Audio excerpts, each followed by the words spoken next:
Hi guys, welcome to my channel Phoenix Spring Tarot. This is a mid-August 2020 general reading for all zodiac signs. The purpose of this mid-August reading is just doing a quick dip, a quick check-in to the middle of the month, to check in with our spirit guides to see how things are going, whether we are on the right track in terms of manifesting what is for us, and also to see whether there are any messages that we ought to receive. Now, there's a new moon happening in Leo, so I just think it's quite apt for us to do this check-in at this point. And note that the new moon and the influence of the new moon in Leo would feature quite heavily in our readings. Now, timestamps are located in below, so you could go straight to your timestamp. What I would say though is that I recommend checking your ascending or rising sign for your messages first.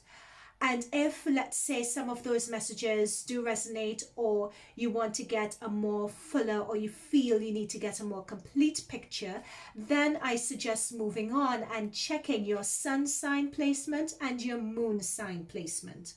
Now, if you're not familiar with how this works, not to worry, that's absolutely fine.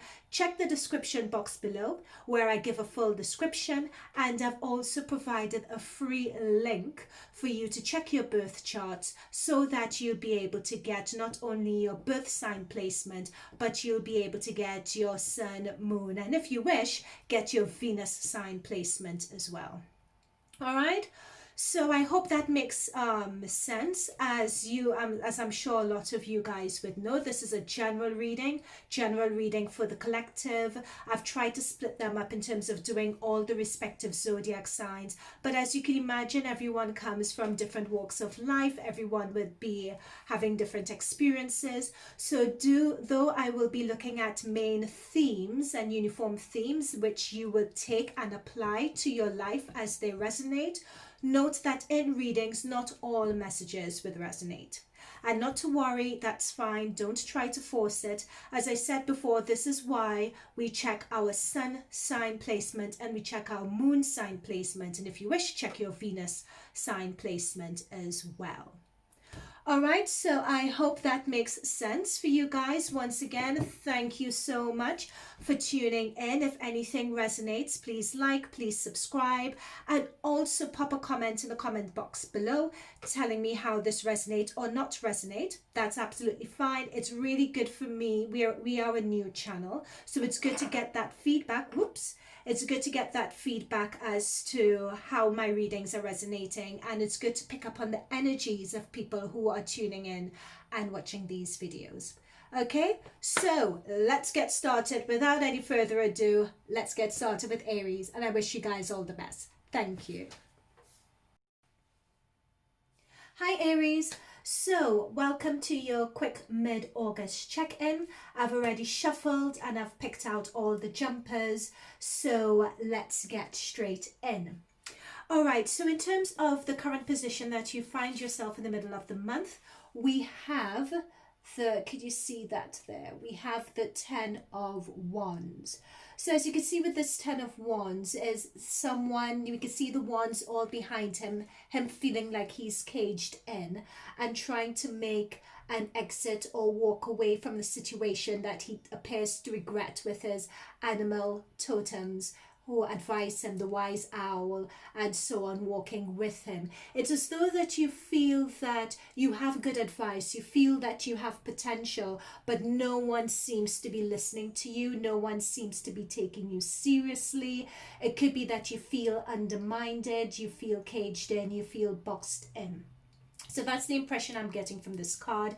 I think especially as it's a 10 of Wands situation, it's one situation rather, it could be that it is related to a project that you're working on. I'm really picking up strongly either a project or work, or it could be with when you're socializing with a group of friends or people that you relate to. You just feel that no one quite gets you or understands you at the moment. So this is what I'm picking up here. The reason why I said this was, I picked up strongly that it was related to work is because what's crossing you in terms of what's benefiting you or holding you back in your current energies, we have the Three of Pentacles. So this Three of Pentacles, more or less, if you remember, and if you think of the traditional Rider-Waite, the Three of Pentacles are people, three people who are gathering round, and we see an apprentice working. In this card and in this particular deck, we could see the apprentice is someone who is actually quite skilled. They're quite skilled, they're quite good at what they do, but somehow with the Ten of Wands energy, it's either that you are overworked, you're not being recognized for your skills, you're being undermined, there's something going on in which you don't particularly feel comfortable, and what I'm being told is you don't feel free to really flourish, flex your muscles and achieve your full potential. And I'm being told as well, get recognition for your full potential. You feel that that's happening at the moment. However, what we have as the foundation of your situation is the Sun. We have the Sun card. So the Sun card talks about warmth, it talks about prosperity, it talks about illuminating the situation and the situation being very clear for all to see. And the thing is, when a situation is illuminated like this and the situation is clear for all to see as well, it also talks about positive karma coming to you.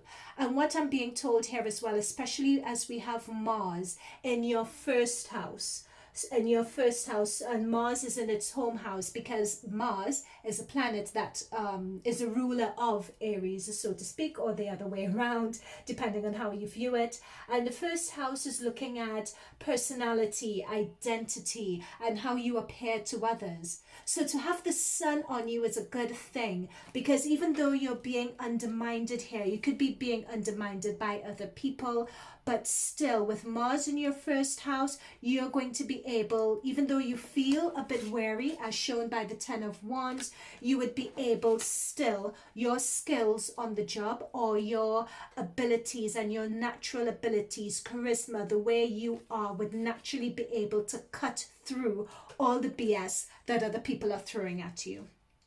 So that's why this is your time with Mars in your first sign for the next couple of weeks. This is the perfect time if you have goals to just steamroll through all those goals. Also, it's worth noting that I think the reason why you're particularly getting a bit of resistance here as well is due to Saturn being in your 10th house. So Saturn is all about rules, regulation, bureaucracy. You need to do it a particular way, no shortcuts. Saturn is, I'll send you the same lessons again and again until you get it right. And that is in your 10th house of reputation. That's in your 10th house of professional work. So it could be that you want to steam ahead. You want to go ahead with all your ideas to do things better, to do things more effectively. And it could be that you're getting a bit of resistance from other people who are not on board, who can't really see and tell your vision, hence the conflict. So I'm picking that up quite strongly. Now, what's crowning you here is the Four of Cups. So it's a beautiful energy of the baby and the lion. And it talks about cooperation. It talks about partnerships. It talks about working together. It talks about integrity as well, and sticking up for others and sharing and so on. It also talks about, with the Four of Cups, being fulfilled and reaching a plateau. So it could be irrespective of everything that's going on, you have reached some sort of plateau and there's some reason to celebrate in your life. Now, if you note that one of these cups, the content is slightly spilled, and it's a 4. So a 4 means that yes, you have accomplished and you have had a certain level of accomplishment. However, it wasn't necessarily perfect, but it is good enough for now. So it's still, there's still the ground structure is there. You still have some stability, and I think it's an important card to get, because many times, I'm being told this, by the way, many times when you're in a situation and it's easy for you to think, oh my gosh, this isn't going the way I wanted to go, this isn't going the way I planned, and what went wrong, we tend to magnify the effects of what's gone wrong, and not really put it into context and put it into the right proportion and perspective of what's actually gone right. So that is what this shows, because as we can see, there are 3 cups that are empty and there's only one that's spilled, and that is just about keeping things in proportion. All right. Now, in terms of the advice from Spirit, we have, and the advice from your guides, we have the 8 of Swords. So the 8 of Swords, if you notice, talks about, we have someone who looks like a monster, almost looking like your shadow self, so to speak, and you taking time here with the rock to confront your shadow self. It's almost laying a trap for it, as you can see the trap, which is the hole and the swords around it. So swords are thoughts, consideration. Swords could also mean conflict as well. And I think in terms of this very tough, challenging situation that you're finding yourself in, once again, I'm picking up on work, but it may not necessarily only be to do with work. It could be apply. Once again, this is just a general theme, so let it resonate with your situation as it will. I think it's been a difficult time for you, and I think at this time you're stepping out of the situation to really face your shadow self, so to speak. Face and ask yourself those difficult questions. Why is this so difficult for me? What could I be doing better? Or how am I contributing to this situation?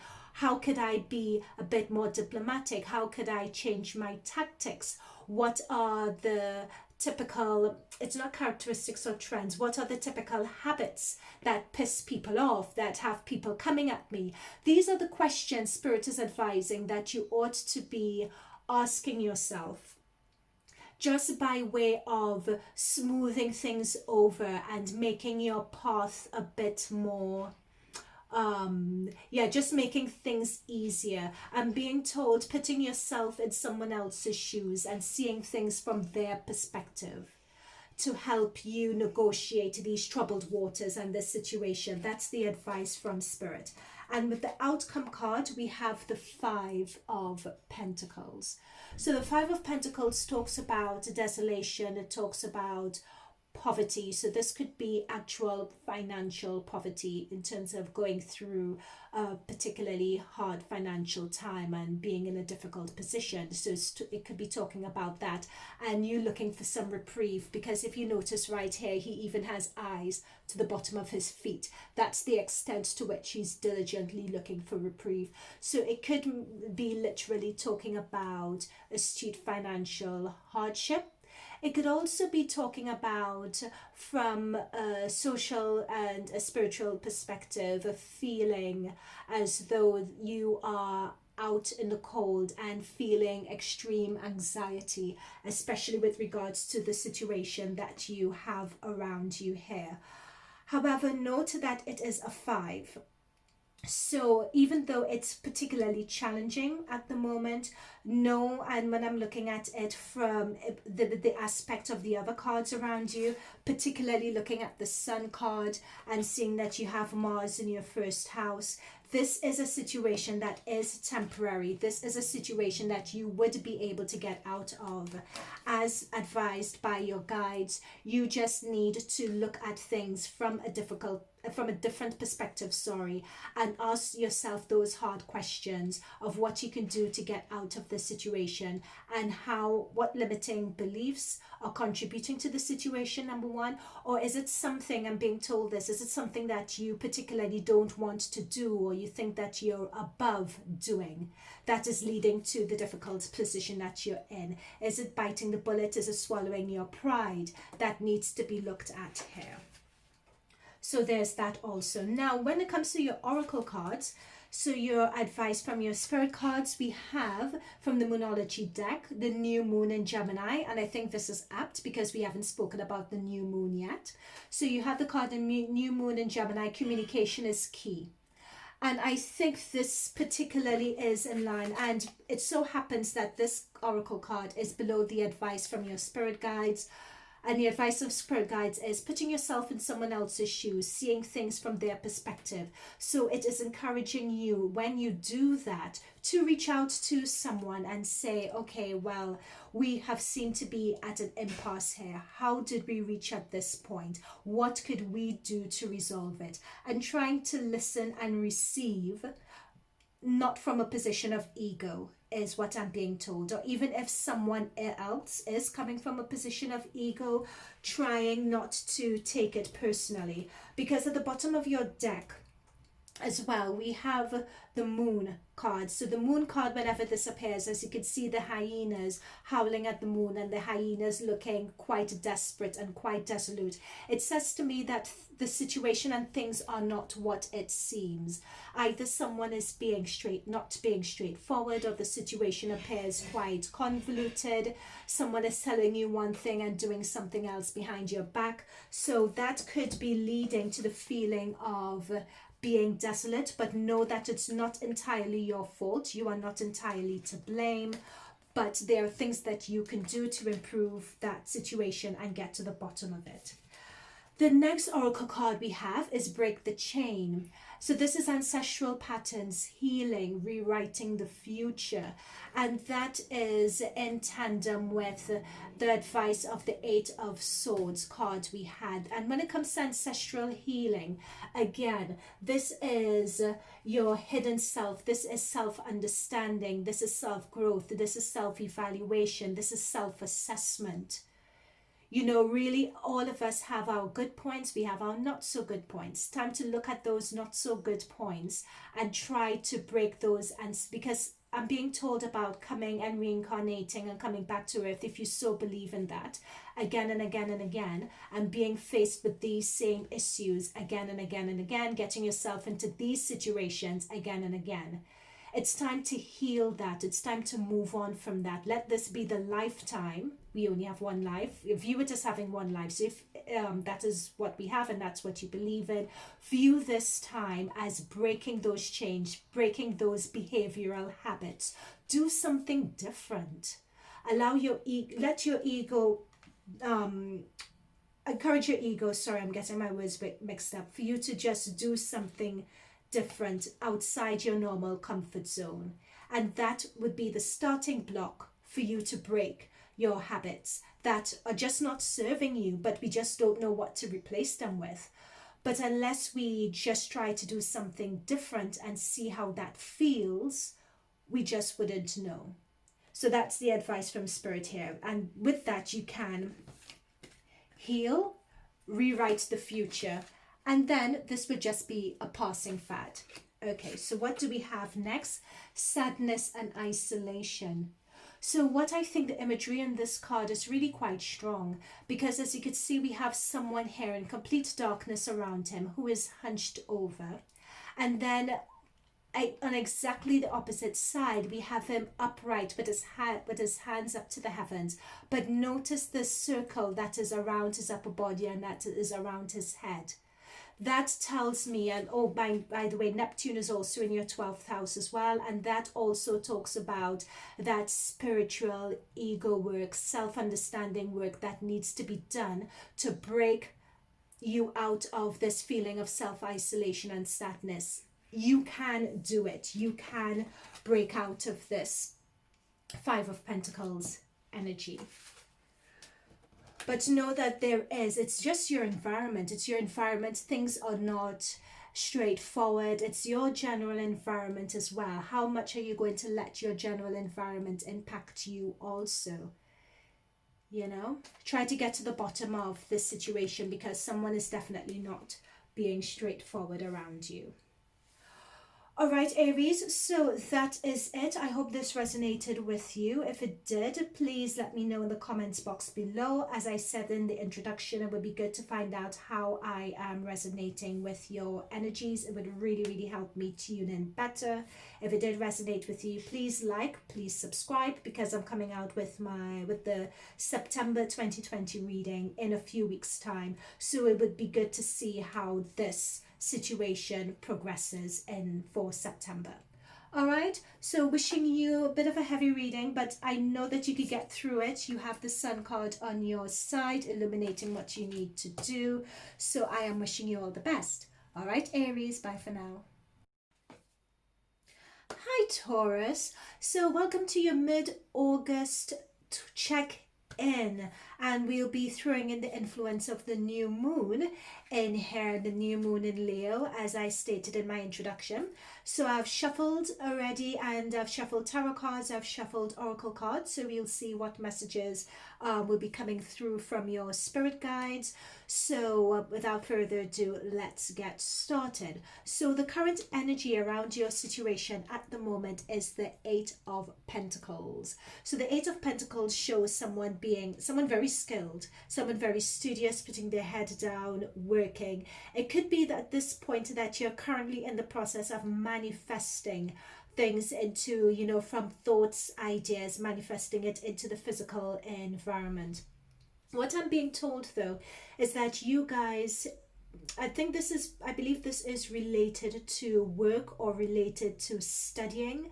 I'm picking up on for some of you. So some of you all may be students. So some of you all may be studying or have been studying up to a particular point.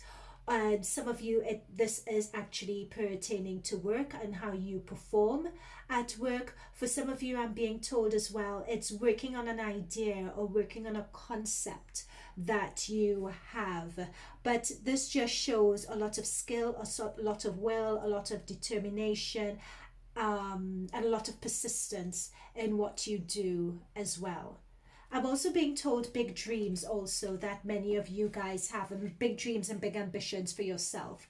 So that's the Pentacles energy. And again, Taurus is Pentacles. So you've come through really strongly here. Now, in terms of what's blocking you and what's holding you back, we have the Five of Cups. So this Five of Cups, now fives always talk about challenges. So this is telling me that, yep, you're in the process of studying or in the process of having studied or waiting. You know, with the eight, you were always waiting for our chips to come in. We're waiting for that feedback. That is why we're putting our heads down and we're working. You know, we're waiting for things to come to fruition.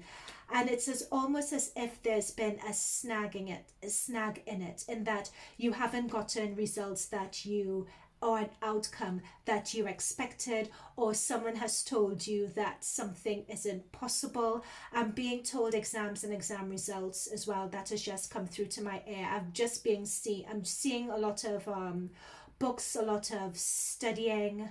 And it may not necessarily be like school sort of studying. I know that pertains to some of you, but I'm seeing university studies as well, or adult courses. I'm also seeing like someone wanting to start their own business, for instance, and needing to, in order to make that transition to starting their own business, also needing to study. So there's a lot of things, but I'm just saying studying is coming through really strongly. But having said that, we have the Five of Cups. So fives always talk about challenges. They always talk about obstacles, snags in the road in our cycle. And we see the Three Cups that are overturned, but all is not lost, because right behind you we have Two Cups. So you may feel that at this point, oh my gosh, everything that you've been working up to and what you really wanted is not manifesting or pulling through as you would expect it to pull through, and you feel quite upset about that. There's a lot of anxiety. You're feeling quite emotional about it. As we could see, his head's down. You're not seeing his face at all, and he's just shrouded himself in a cloak. So there's a lot of depression around this as well, and understandably, because you've worked so incredibly hard at something. And the reason why you've been working hard as well in your foundation, we have the Two of Wands. So the Two of Wands talks about waiting for an outcome and looking at what options are available to you. You know, your world's your oyster at this point. And as this is the foundation of your situation, so what I'm being told is that it could be that you've been working really hard for something, you know, because, and that working really hard, that outcome from working hard would have determined the direction that you're going in, but you're not happy with the results or the outcome that you've received. So therefore that's the snag in the road. So that's something that I'm being told and that I've picked up on as well. So the foundation of this situation is, so it could be that you're looking at, considering an outcome didn't go according to plan, you're looking at your outcome. So you're looking at, okay, so what's out there? What's my plan B? How am I going to progress forward? How am I going to progress forward in a way that would be beneficial to me? What's out there? I'm ready to go. So that is what this card is. That's what I'm picking up from the Two of Wands. So you're just at a crossroads, needing to make a decision, and you're evaluating which direction to go in. Is there anything else that I'm getting from that? Yep, that's starting something new. So you guys are starting something new. Now, in terms of what's crowning you, again, it's really interesting here. We have 3 cups that spilled here and 2 cups that are upright. But in terms of what's crowning you and what's on your mind, we have the 3 cups upright and you being offered, divinely offered another cup. But you're not looking quite impressed by that. You're still looking at the 3 cups. That corresponds with what's blocking you here. Because as you can see, the 3 cups are spilled and you're quite upset about that. And here the universe is trying to give you an offer, but you're just fixated on those 3 cups that spilled over there. You need to get out of that. That is your block. Someone is coming through, someone in a position of authority. So this is on one's energy. So it could be Aries, Leo, Sagittarius that's coming in and giving you an offer for some of you. For some, I'm picking up that it's an institution. It's an institution that is an option for you to go with. And they are looking at you and willing to take you on. They're interested in doing that, but you don't even have any time for that. You're not even looking at it. And what I'm being told, looking at his position where he's willing to get up and, welcome you in. He's getting up and he's giving you that offer. They're looking over at you, but you're not. You're still thinking about what could have been. That's what's coming through. You're thinking about what could have been, and you're not seeing this offer for what it is. This offer is going to take you in a completely different, not a completely different direction, but I'm being told it's a slight tweak to where you want it to be, and you're feeling, and there's a bit of anxiety about that because it's not exactly where you want to go. And I don't blame you, because there are such uncertain times at the moment. We have enough uncertainty to deal with to then have this situation on top of it. But in terms of your advice from Spirit, we have the Sun card. The Sun card is the most beautiful card that you can get, because the Sun card shows, it's sort of like the divine universe shining its light on you. It's shining its light, and what I'm being told here is they're saying, we see everything. We know what you're going through. It is going to be all right. It is going to be fine. Look at the options that the universe is showing to you. What I'm also being told is as well, and I'll repeat this again because I think I said it before, don't fixate on what you've lost. Really start transitioning and looking at the new opportunities that are coming in for you. Look at the opportunities that you currently have behind you that you're ignoring. This would bring you up in tone so you can able to manifest this opportunity better. Okay, so really get more uptone so you could put more positive energy and more positive vibes out there, so you could get, and also work and focus on getting this opportunity as represented by the 4 of Cups. Now, though we advised all of that, this is your current state here, the 9 of Swords. You could see it's quite dark and you're just up and you're worrying and you're just stressed about this. But again, looking at this is going to pass. It's just a lot of grief that you're working through. The reason why I'm saying it's going to pass is because this is a 9. So you're coming down to the end of a cycle here. Yes, it's disappointing. Yes, it's disarming. But you're coming down to a cycle here. I think that once you get out of this, I'm being told that you have to move out of this slump pretty fast. That's what I'm being told here.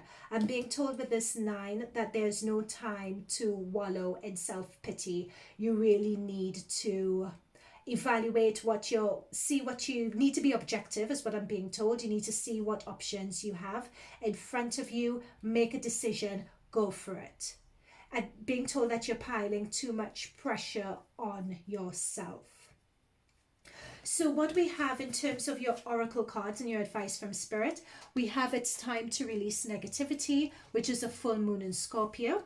And oh, you have 2 Scorpio cards. Oh, gosh. Sorry, I literally just shuffled and pulled the cards and I haven't looked at these cards. So I'm just shocked that you have 2 Scorpio cards. I didn't realize that until now. But you have a full moon and you have a new moon. So this is reminding me of the new moon that we have in Leo.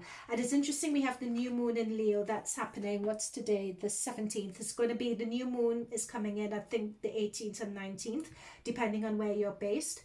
So this new moon is also talking about new beginnings. And I think it's interesting that we're here on a 9.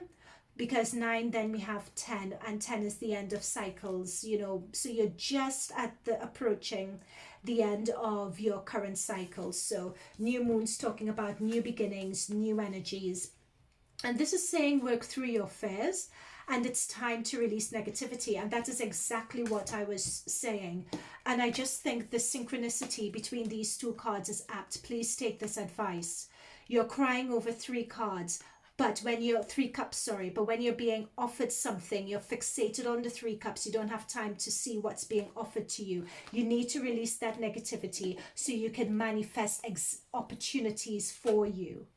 Many times when we miss something, it's because it wasn't meant for you. There is something better, but you need to get out. You need to work through your fears and get out of that negativity. Oops, sorry. Yep, work through your fears to release that negativity so that you can manifest that offer that has to come through to you.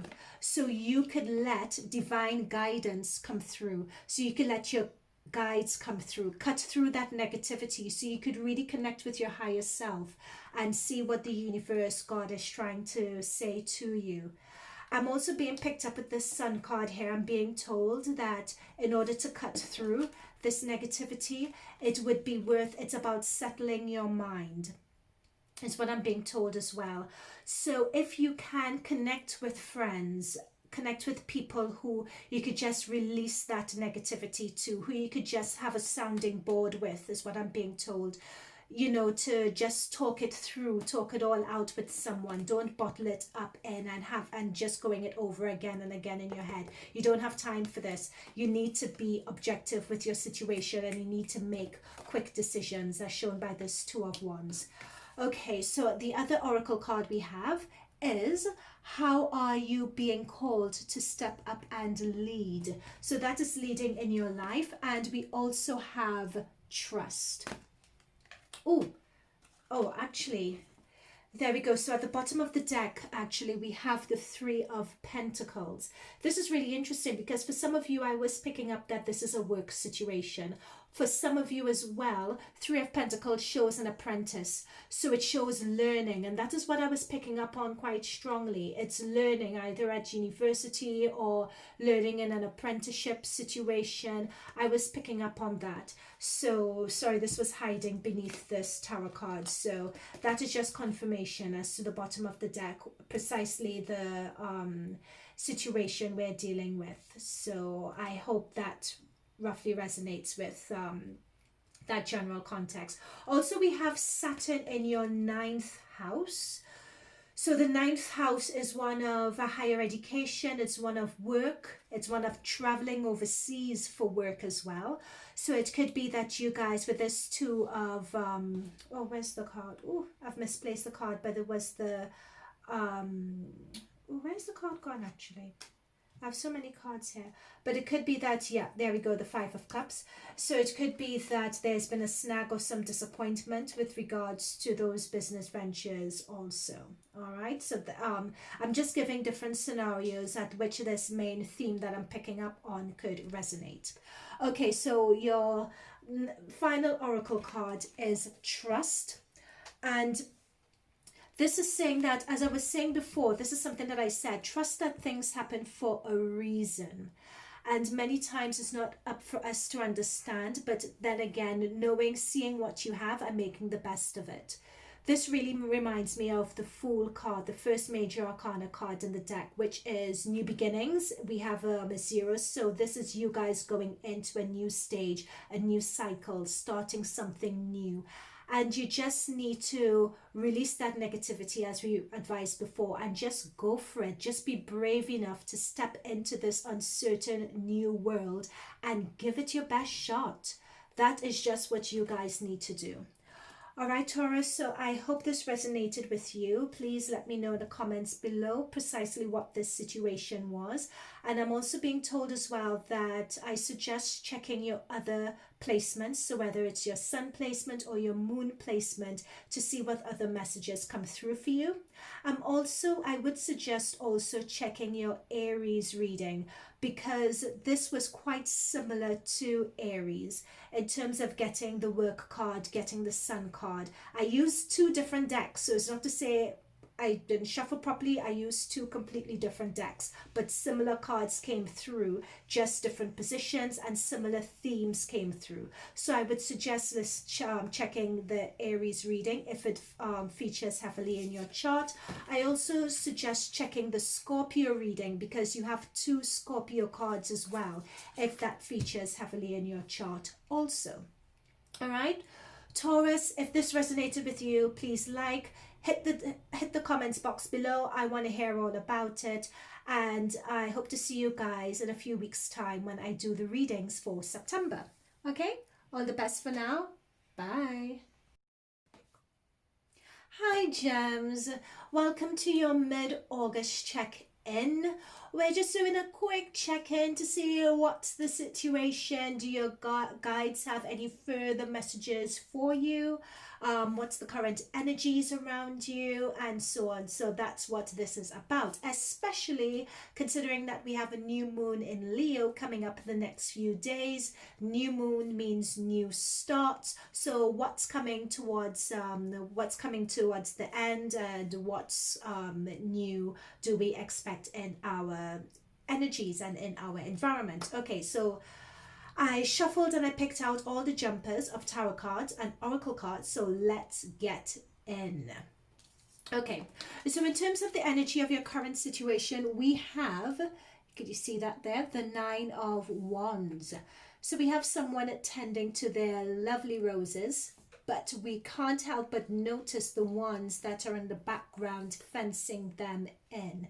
It's really interesting for Aries, Taurus, Geminis. I've gotten so many wands, you know, such a lot of fire energy, and I think that is that's the Aries effect, and that's the Mars effect that's definitely pulling through, because Mars is in your 11th house at the moment, and the 11th house is the one that deals with community, friendships, etc. So we have a lot of that going, and I just pick up a lot of asserting yourself in your position, asserting yourself in your perspective, and guarding that perspective at all costs, and really reveling in how, I want to say self-righteous, but self-righteous sounds a bit aggressive, but I would say that you are sure of your position, and you are protecting your position and valuing your position at all costs, because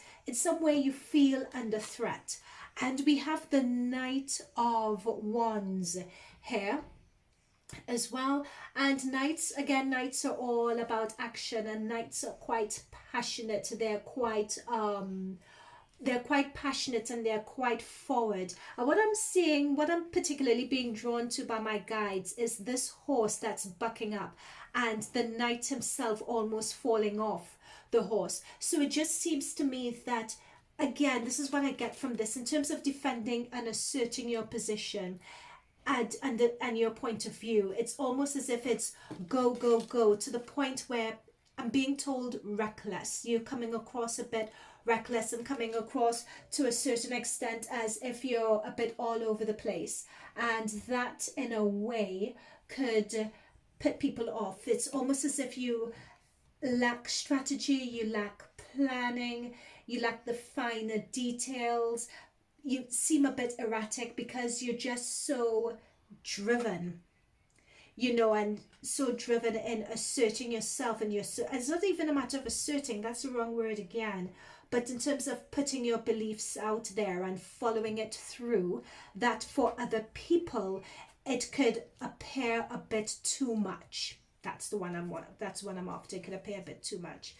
I'm particularly thinking that this sort of reading and situation pertains to, I want to say, friendships, and I want to say either friendships or relationships, either a relationship at work or just a relationship out of work, or a group of friends that you're with, or a gathering of people that you work with, either at work or outside of work, like either a theatre group, for instance, that you belong to. It may not necessarily be that, but you get what I mean. That's where I'm coming from, because as I said before, with Mars in your 11th house, Mars is all about action and passion, and it being in your 11th house, it's almost as if you're re-evaluating your friendships. So if you're part of a community or a group, you may have an idea and you're looking to drive that idea forward, you know. But with Saturn in your 8th house as well, you could be going through a bit of a personal transformation where you've had your aha moment,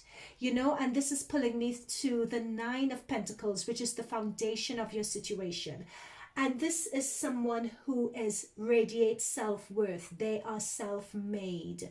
You know, they know it. It's almost as if you're coming into yourself and you're coming into your own. You've had this realization. You've had this aha moment. It's almost as if you've come out of a situation the other end and you're just saying, right, I know what I want to do now. I know how I want to turn up in the world now. And that's the foundation of all of this. So you're really defending this. It could be that you've had this perspective for a while, but for some reason I'm being told that you feel that at the moment it is under threat. Or it could be that you've had this perspective for a while. You want to explore it more fully because the spirit guides are showing me a opening or a blossoming flower. They're showing me that it's almost as if you want to blossom, but you feel as if you really can't, or you're getting some resistance from other people around you. And I'm being told from people that you ought to trust. I'm being told that. So in terms of your crown position, what you're thinking of, we have the 4 of Swords. 4 of Swords in your foundation. It's interesting because as you can see with the 4 of Swords, we have someone in a meditative position. So we have someone who you've sort of, in terms of this conflict that's going on, or this resistance that you're sensing, it's almost as if you're trying to take yourself out of it and you're trying to tune in with your thoughts, and just taking a time out. It could be that if it's a relationship or something like that, it's as if you've just taken a time out from it. That's what I'm picking up on. But what I'm also being drawn to here is the chess pieces. So it's almost, for some of you, it's I'm being told this is specifically for some of you, that you've taken that time out in order to determine what your next steps are going to be, what the next steps of your strategy are going to be. Now, it's interesting that because as I said in my introduction, we have the new moon in Leo. We're in new moon season. And your new moon along with the sun, and with new moon along with sun and Mercury, they're all camping out and having a fun time in your 3rd house. Your 3rd house is one of communications. It's one of reading, writing. When I say reading, writing, it's development of your thoughts and your thought patterns and the way you communicate, and development of your ideals. So I think it's interesting that we have this 4 of Swords here, because you're taking time out to, that is it, that's what I picked up on. It's reconnecting with your thoughts, your ideals, which really form the basis of who we are. So if we think that that is under threat, no wonder we may, get a bit aggressive in terms of defending our position. The advice from Spirit we have here is the 6 of Cups. The 6 of Cups talks about nostalgia. It talks about people from the past. So it could be, but what I'm picking up on really strongly here is, in terms of people from the past, it could be reconnecting with someone from the past that you know, or someone from the past reconnecting with you. It could be that this situation that we're looking at here and this sense of unease is dealing with people who are your friends, people who you have gotten along with quite well, but now the situation is just a bit terse, if you like.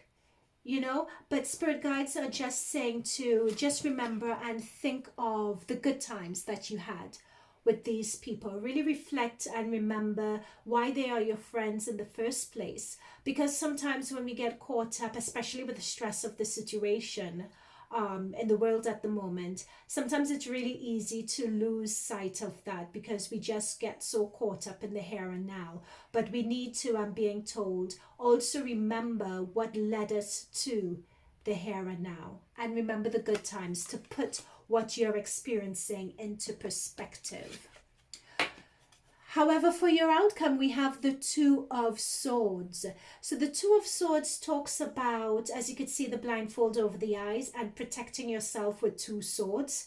There's a lot of swords and thinking going on here, but the swords is your energy, Gemini, your air energy. So it's thoughts, it's communication, it's also conflict as well.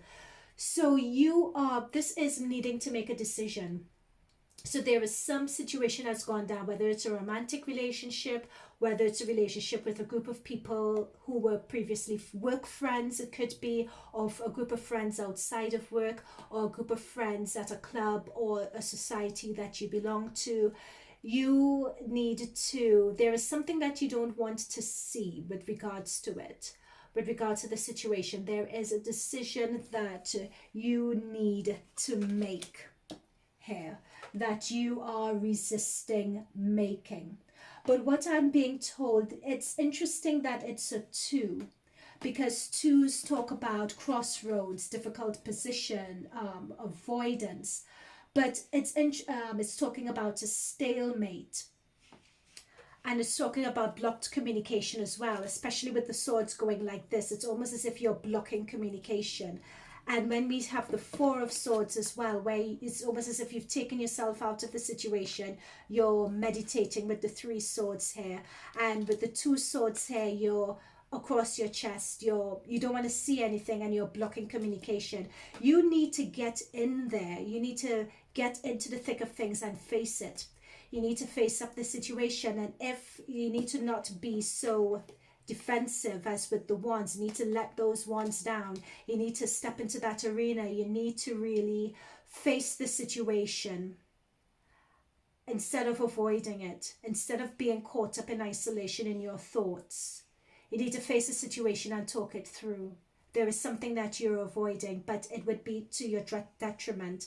I'm being told that you're holding it in and you'll just be going over it in your mind again and again and again. But with this oracle card, which is a time for healing, this tells me, the balsamic moon, that you feel, as I said with your position, that you're in the right and you really feel hurt by this. That is the reason why you've taken time out of the situation. That's the reason why you just don't want to have anything to do with anyone, and you're just, that cross, you don't want to have that communication really. But this is saying, the advice from your guides is to really take that time to heal first. Take that time to heal, take that time to get better, take that time to put yourself in a position where you could speak from a position of objectivity to really explain your point of view. Take the time to do that, but you still need to face the situation at some point. All right. I'm being told as well that if you wanted permission to take that time out and heal, the guides are saying to take it. Also, another message that we have from the guides as well is Star Mother. How can you mother yourself? So Star Mother, actually, I don't want to get this wrong. So let's see. I know Star Mother talks about loving yourself, caring yourself, but it's caring for yourself in a particular way. So if you don't mind, guys, I just want to ensure that you get the right message. So I am just going to check the meaning of this card. Star Mother 56. Okay, 5, 6. There we go. Star Mother. You are more held than you could possibly imagine, loved and cherished so dearly. If you knew, you would not spend 1 second of your life in separation and fear. Separation. That's what we're talking about. And fear. Having the wands up. Let Mother carry your burdens. Your capacity to love and hold others is limited to your capacity to love and hold yourself. It's being compassionate with yourself, compassionate with your sweet body, mind, and soul. That is where we're talking about the time for healing. You need to take that time out to be compassionate for yourself.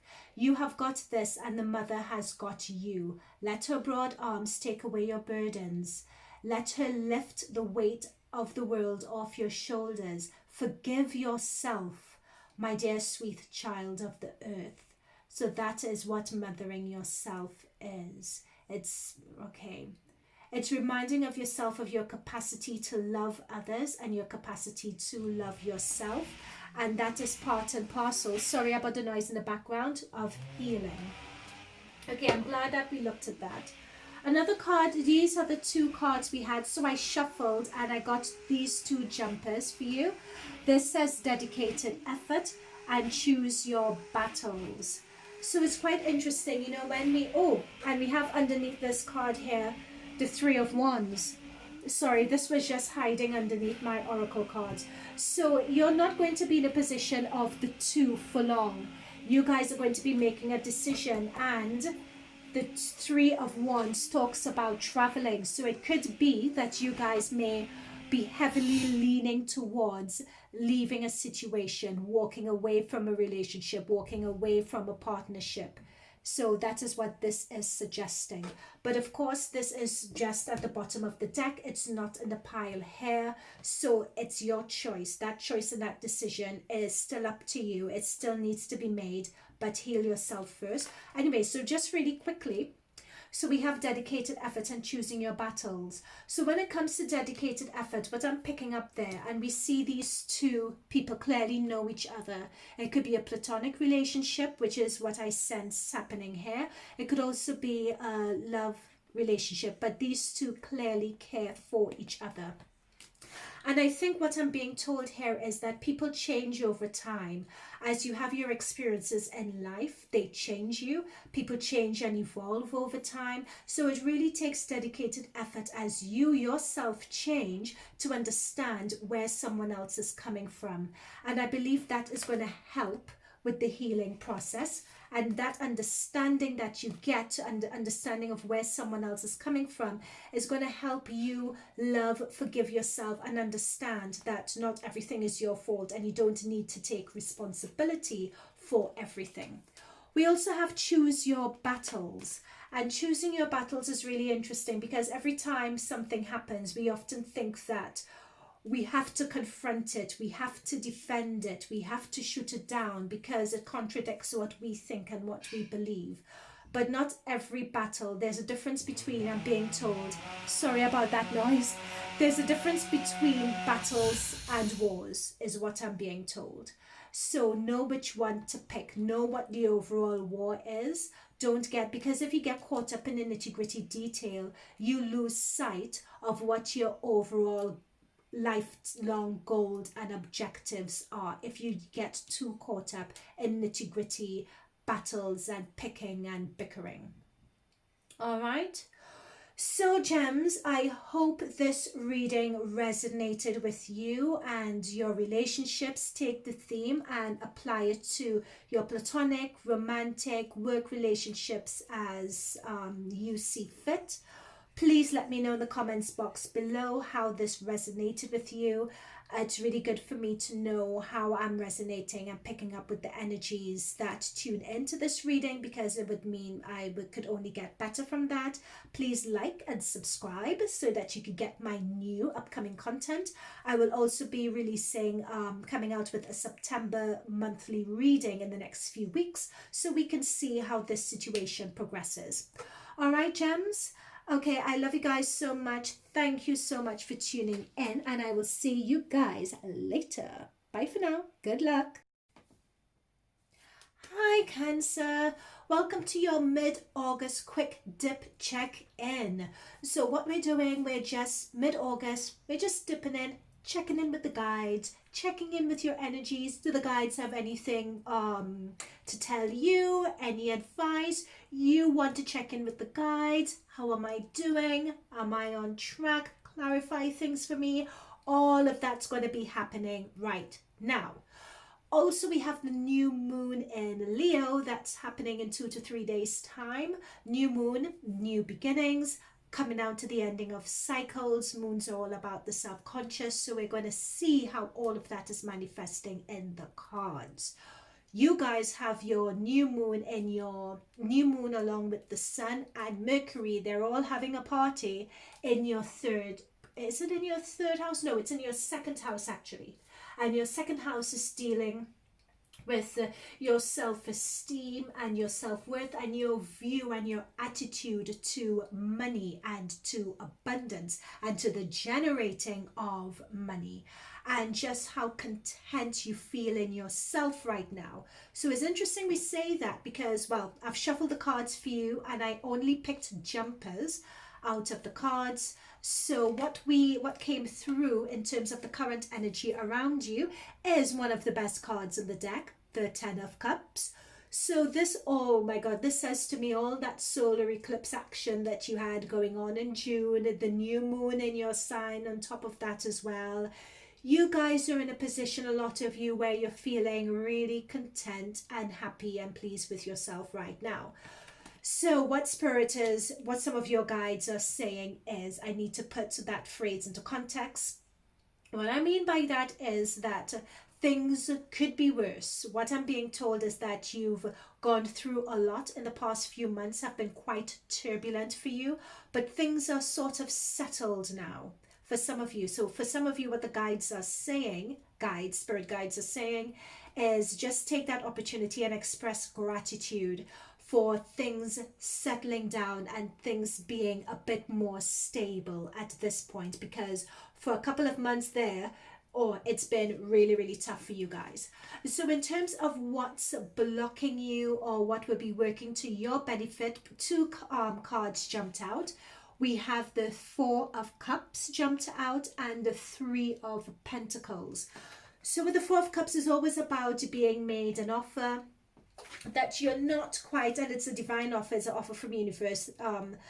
The 4 is the only minor arcana card besides the aces where we have that divine guidance happening. I think it's the 4, it's the 2 of Cups as well, I believe. But yeah, so it's the only card in which we have that. But look at your face. You ain't having it. You're not happy. You're not happy. You're focusing on what you believe you deserve or what you believe you ought to have. And I think that is fitting in with what I was being told before by your guides. It's having that gratitude.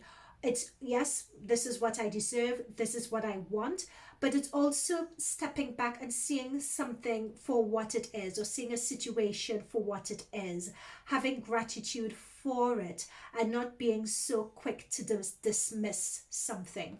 Now we have the 3 of Pentacles, which also jumped out with the 4 of Cups, and this tells me that it could be you guys were offered an opportunity. I'm being told very clearly an opportunity to start a new company, or an opportunity, someone came and offered to and gave you an offer to partner with them in something that's new, and it's almost as if, I don't know, you're not really feeling it, or it's not for you, or someone's made a suggestion, oh, why don't you do this, or why don't you do the other, and you're just like, I'm not really sure whether it's worth it for me to do it right now. Life is good. Do I really want to put myself through that? That's what's happening for you at the moment. And the reason why I pick up on that as well is that in your foundation situation, you have the 7 of Cups.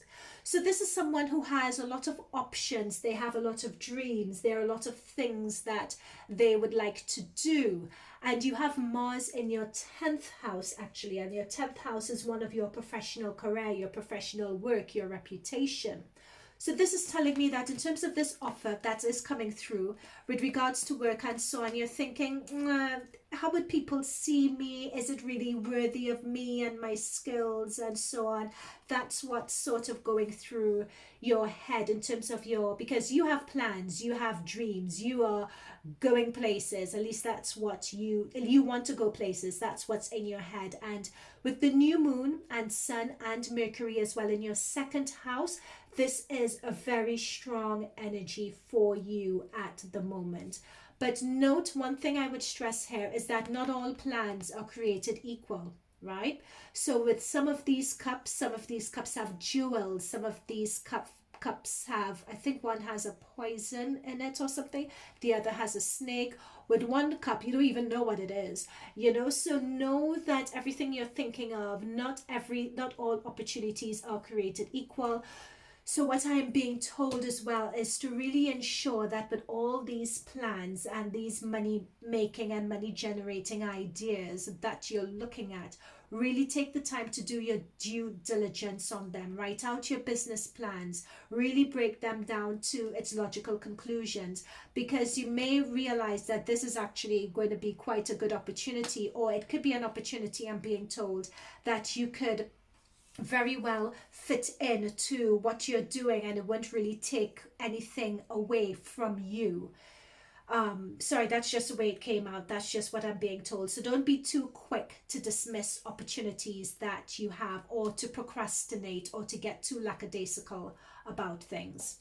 Okay, so what's crowning you is the Knight of Swords. Knights are actions, and this sword is just riding in. If you notice, the wind is going one direction, that way they're just going all full steam ahead, so which is good. So swords, again, it's a lot of thought, it's a lot of developing. I'm seeing thoughts, developing ideas, especially with Mars being the action doing planet. So Mars being action, and then we have a Knight card here. You just want to go in full steam ahead, and and you want to go forward with your idea. But as I was seeing here, be cautious, really do your due diligence. Don't just breeze into something thinking that you got it in hand, because it could be that there may be finer detail with regards to the situation that you may be missing, right? So really do your you want to move fast, you're very passionate, you're very mentally focused, you're quite driven, and you also have the ability to cut through and work through challenges that you face as well. You could disarm anyone with this card, so it's quite a strong card, but use that strength responsibly to sometimes slow down, check everything through twice. Okay, so it's a lot of ambition, and that is that Mars energy in your second house that's crowning you, and that's on your mind at the moment. In terms of the advice from Spirit, we had two cards jump out.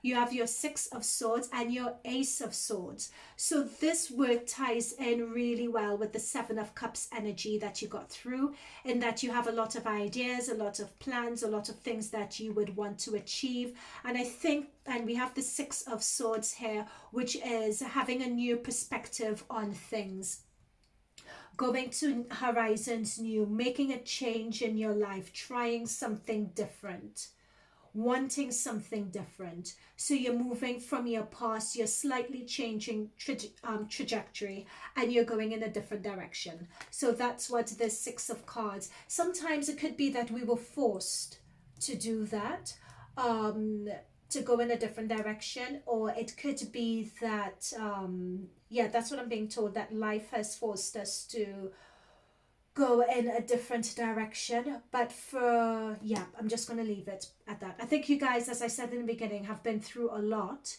in these past few months, and you want to change. Now that is backed up by the Ace of Swords. So I'm just losing my voice. That's backed up by the Ace of Swords that you received. So aces are new beginnings, a break with the past. So it could be a break, you could have had a relationship breakup. You know, you could have left your job, leaving old ways of doing things. You know, you've just had some mental clarity that's come through to you.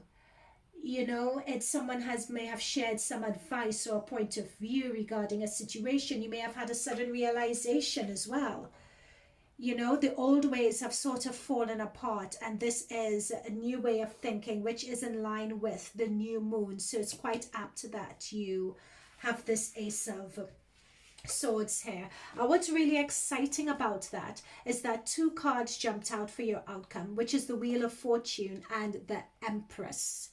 So the Empress, Venus is in fact, I'm just going to check your planetary placements to see where Venus is, which house Venus is in for you. But while I'm checking that, know that Venus is whenever you get the Empress card, it's talking about fertility. It's talking about having ideas, and those ideas coming to fruition as well. So that's why it's such an exciting time when you're developing your ideas, as we could see here with the Seven of Cups. Know that there's a lot of abundance coming your way.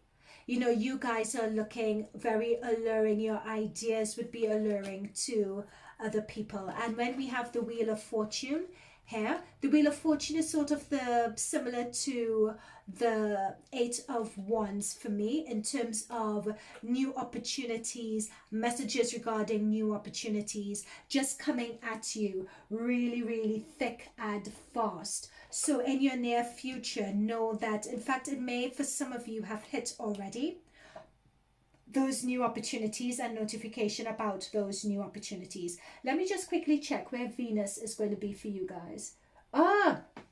That's it. Boom, there we go. Venus is in your first house. Fantastic. That is what I was thinking. Venus is in your first house. So that's what I was saying about looking and your first house is about awareness, personality, your identity, your image and your appearance, how other people perceive you. So with Venus in your first house, and with the new moon, Sun and Mercury in your second house of business ventures, of self-esteem and so on, you guys are just a powerhouse. Now that makes sense. No wonder you guys are just looking at this card and thinking, no, can't be bothered, because it's almost as if you guys are coming into your worth at the moment, and I think you guys are going to aggressively pursue that. Okay, that makes sense. Okay, that makes sense. Yeah, I get it now. Okay, so let's dip into your oracle cards now. So for your oracle cards, we have who or what is triggering you, and we also have play. Have fun, celebrate, don't be too serious.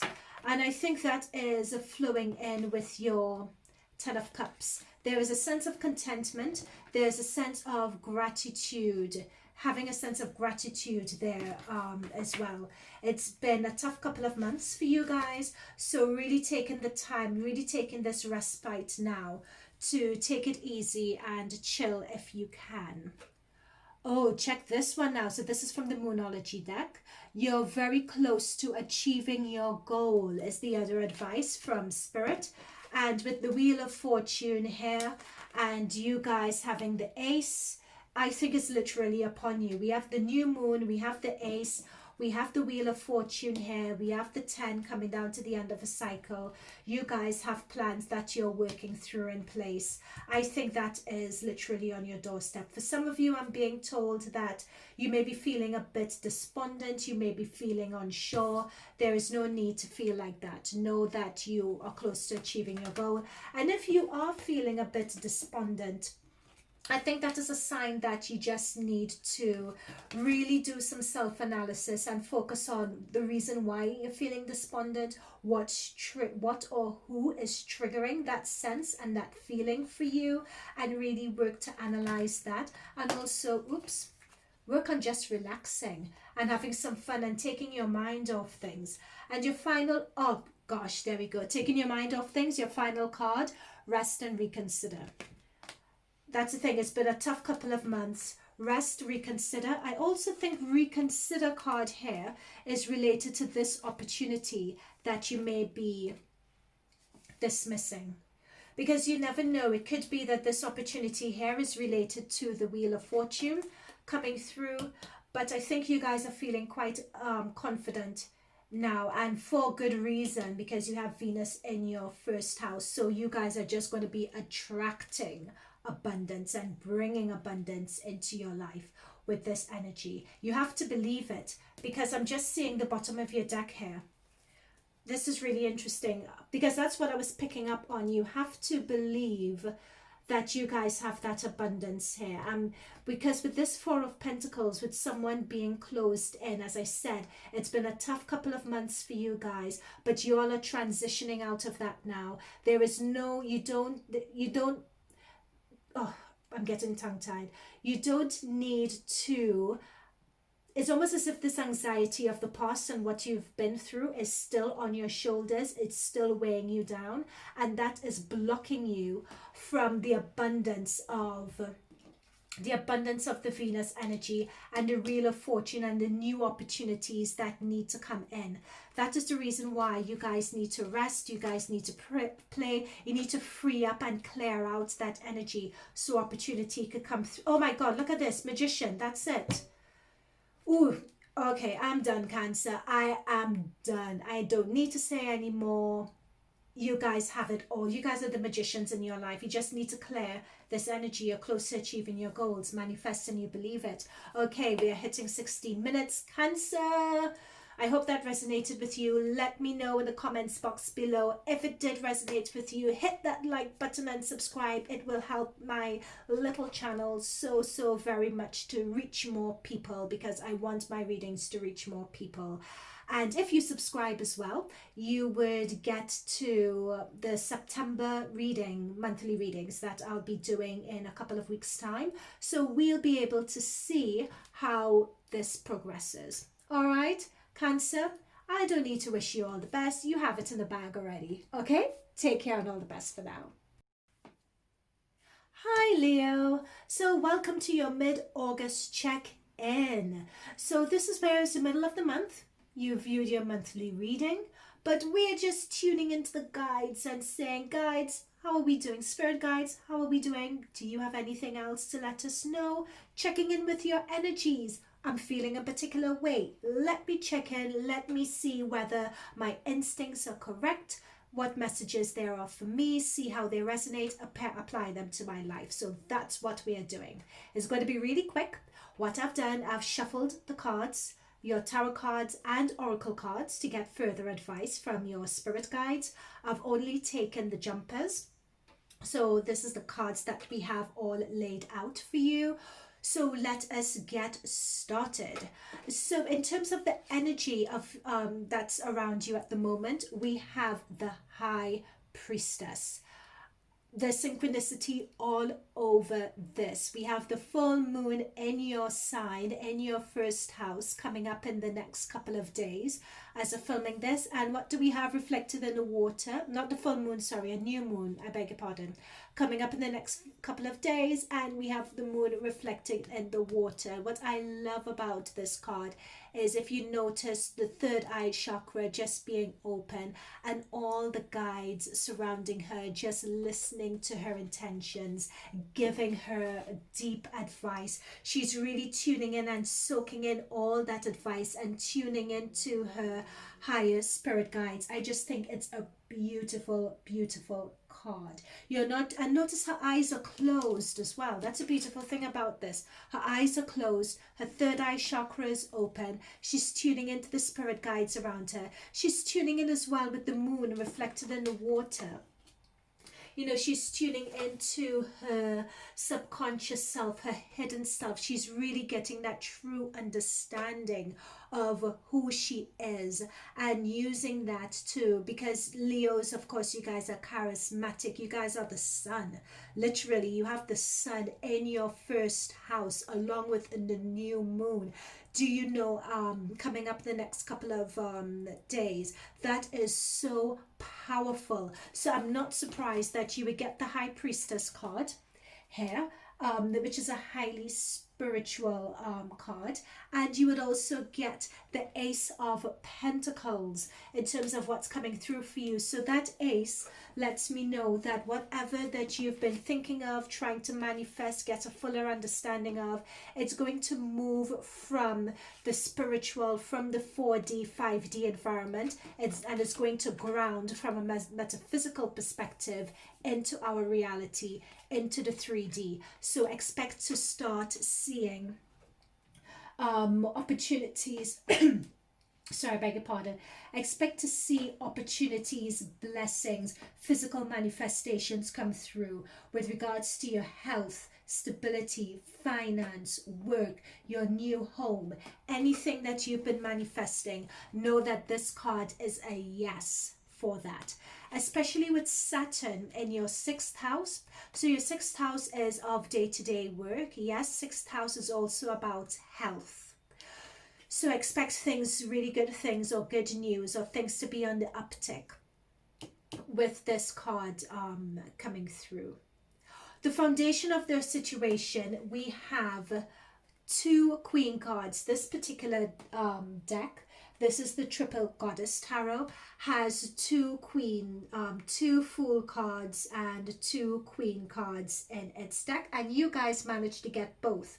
Now what's really interesting about this is when I was originally shuffling using the Rider-Waite deck, and I was told by my guides to use this deck instead to do your reading. And it's interesting that you have these 2 queens come through in addition to the High Priestess. There's a lot of really strong divine feminine energy going on for you guys at the moment. I'm also being told that some of you guys tuning in are empaths. You all are highly intuitive. You guys could be psychics or coming into that energy and that awareness. So anything to do with metaphysical learning, metaphysical studies, you guys are all over that. Also note that Mars is in your 9th house at the moment. So the 9th house is all about big thoughts, dreams, visions, realizations. And as I'm looking at this woman looking into the distance with her hand on a crystal ball, it's almost as if she's channeling something from her higher guides. So Mars is all about action. Mars is a really powerful planet with really powerful energies. So you guys are definitely coming into that right now. This Queen of Cups here, with the water just at her feet, talks about empathy and understanding and seeing the bigger picture. I get that using the power of discernment. I'm getting that quite strongly. You guys are very intuitive, very open at the moment. And self-love as well, and giving yourself credit. You guys are really stepping in to that energy right now. And it's also that maturity and understanding that you can't always take responsibility for everyone's happiness, so to speak. It's a matter of focusing on yourself and giving yourself self-love and self-care. Now, what I'm being told about this, however, the reason why you guys have made that powerful realization is because of some experiences that are currently on your mind. Here we have the 9 of Wands and we have the 3 of Cups. So looking at these aspected, now what's really interesting with this energy, Leo, and this is you here, because this is the first time the Wands have made an appearance. So this is you. There are a lot of wands around you. You have a wand in your hand and you're facing away from this group of people. But we have this person in this group looking over at you as if to check in on what you're doing and what you're about.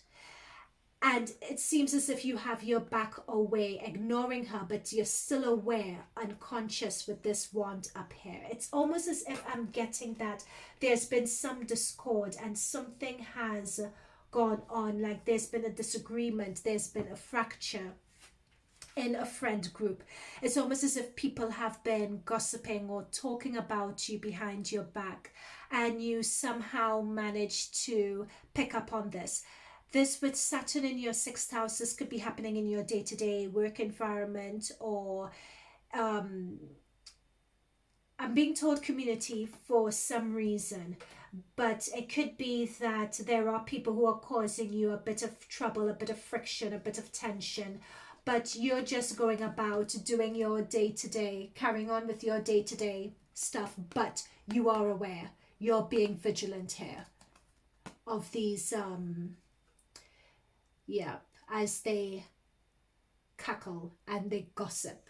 That's what I'm being picked up on. A lot of gossip, a lot of spying is happening with you here. And it's almost as if I won't be surprised if that experience is responsible for this, because this is crowning you at the moment. Yeah. Now, what we have in terms of the advice from Spirit is Seven of Wands. And this is really interesting. And this is talking about defending yourself, defending your honor, defending your point of view. And not only defending your point of view because, and you're not doing it from an ego perspective here. You're actually doing it, you know, because I'm noticing the child hiding behind you.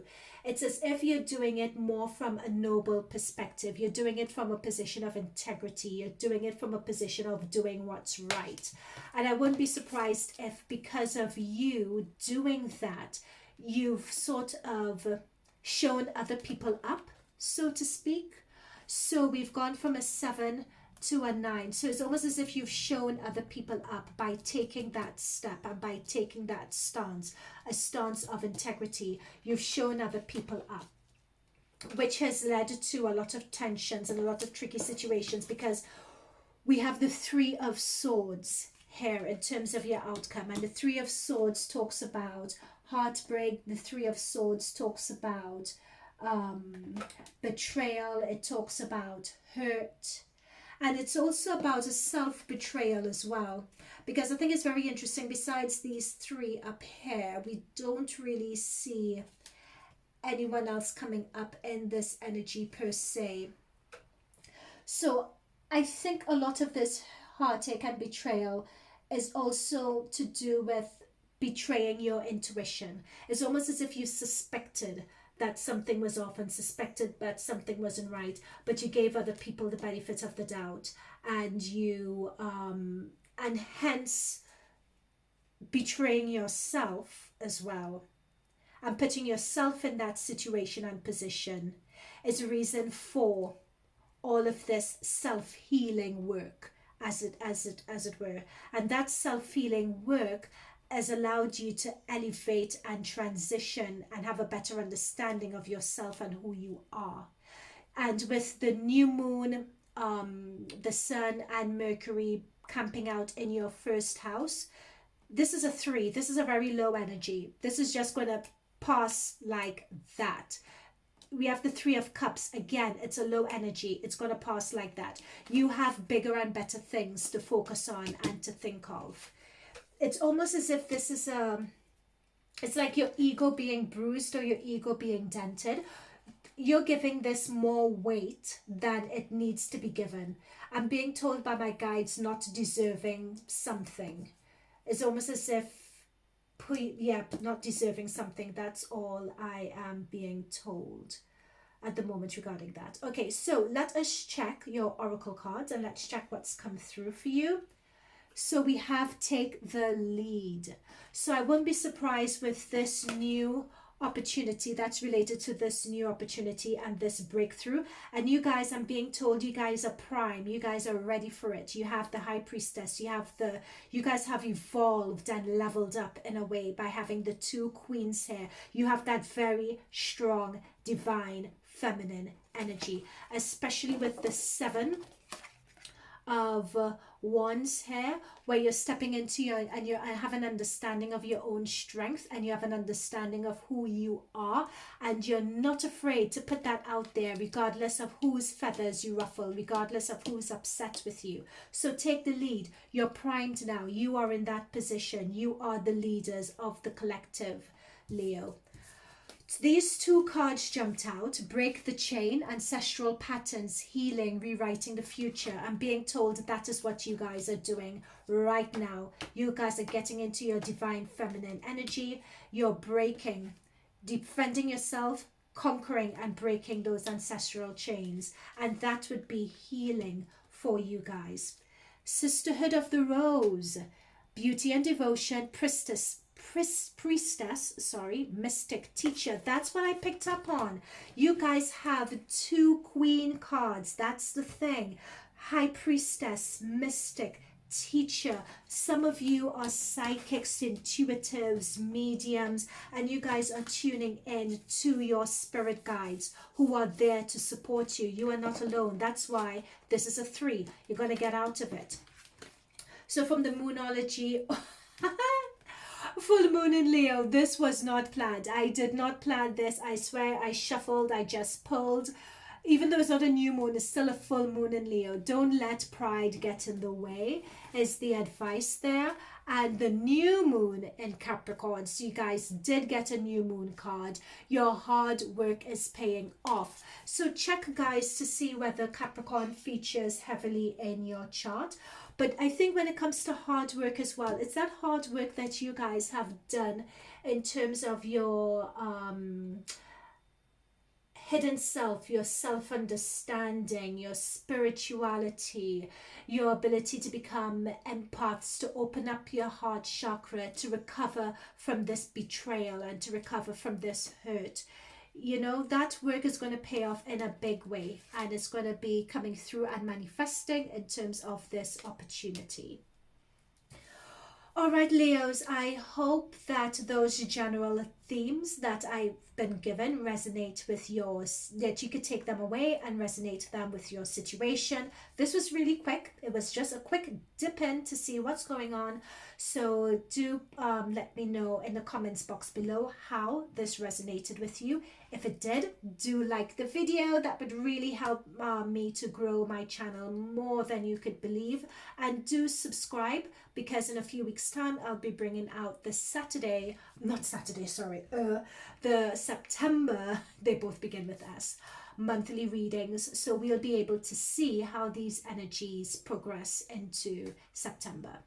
Okay, Leos, once again, it's coming down to the end of your birthday period. So I hope you guys had good birthdays and enjoy the energy of the new moon and the sun in your first house. You have new beginnings front and center. I wish you all the best. Bye for now. Hi Virgo, and a happy birthday, early birthday to you guys. Thank you for tuning in for your mid-August reading, your mid-August quick check-in. So what are we going to do? Well, we're going to see what your current energy is for the middle of August. We're going to check into your guides, just find out if they have any further advice for you. And it's all going to be nice, quick and easy. It also gives you guys the opportunity to check in and see what's currently in your energy, what to expect, what's in your dark spot that you are not aware of. So in terms of that, I have done your shuffled and I've taken out the jumpers for the tarot deck, which I've laid out. I've also taken out jumpers for your oracle cards so we could tune into the messages from your guides. So let's get started.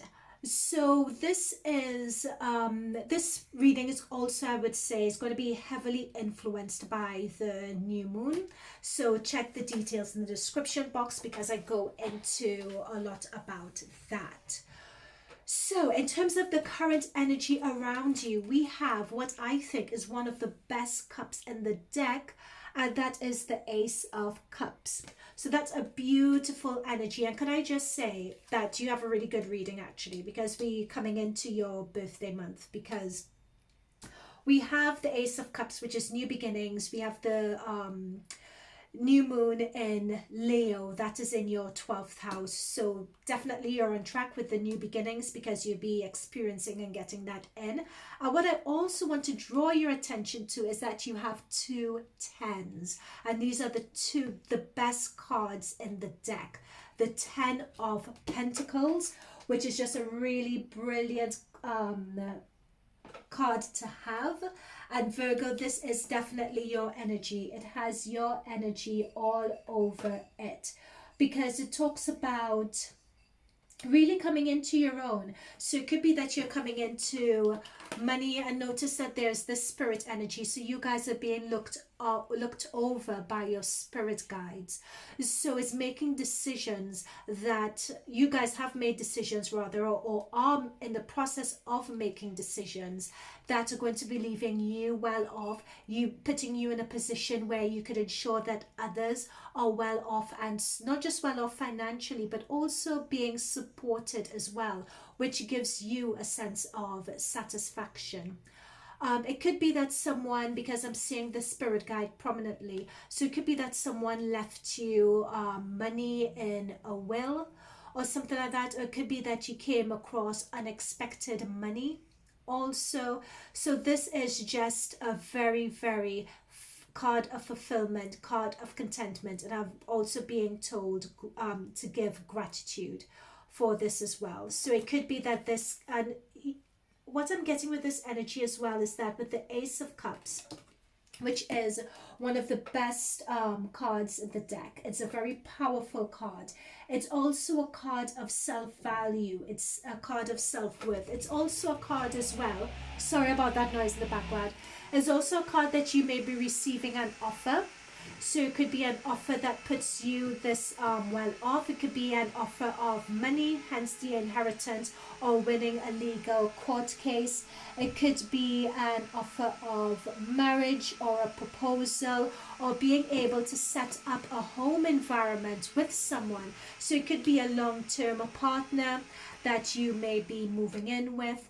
It could be a new relationship, because you have the new, you have Saturn in your 5th house. So the 5th house is all about new budding relationships. The 5th house is all about self-expression, having fun. So it could be that you're venturing into a new relationship as well. So there are a lot of themes going on here. So take whatever resonates with you. Now, for the foundation of your situation, you have the 5 of Wands. So 5s always represent challenges. And I think in this respect, with this challenge, it's something not being as it seems. If you notice, look really closely at this card, we see these two figures are both in green, and we have an iguana, or a chameleon, not an iguana, a chameleon, I should say. So who is copying who at this point? At first glance, you think it's the chameleon who's copying the guy with his with the cloth. But when you look at the guy's feet, you notice they are not feet. It's something else. So what I'm picking up here is that, and this is the foundation of your situation, it could be that sense of self, and that sense of finding yourself, and that sense of finding your self-identity. It could be that that is the foundation of your situation. It could be something that you're going through at the moment. The reason why I say that is because you have Mars in your 8th house of self-transformation and discovery. You also have the new moon in Leo, and Leo is in your 12th house. Sun is in your 12th house, Mercury is in your 12th house, and the 12th house is all about self-understanding, your hidden self. Do you, this is only for some of you, have a tendency in terms to give one impression to people when it's not really the case? I'm being told that some of you guys may have the tendency of saying that everything is all right, or going along with something even if you don't really want to go along with it, and not speaking up in a timely manner. And yeah, so that's what I'm picking. Sorry about the noise in the background. That's what I'm picking up on with this card. If that doesn't resonate with you, it could also be that there is someone in your life with that sort of energy as well, with whom you don't really know where you stand. So it could be that you have that sort of person in your energy also. Now I just did another shuffle just to just get a further clarifier on that, and what came through here was a King of Wands energy.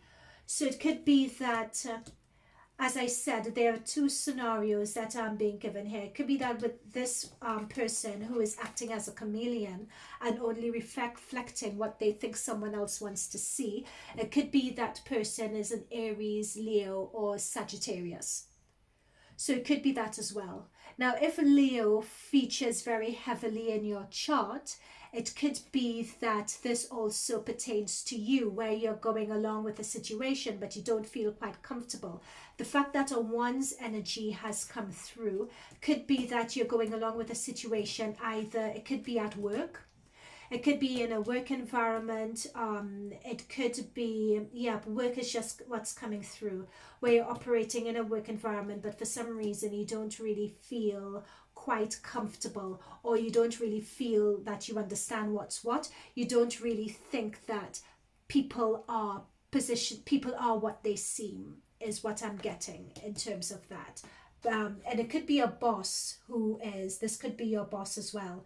And it could be that with your boss, everything is not what it seems, and you have that sense of unease with them. The reason why I say that as well is because crowning you, these two cards jumped out. We have the Ten of Wands that jumped out, and we also have the Moon card. So what I'm particularly drawn to is the way these cards jumped out.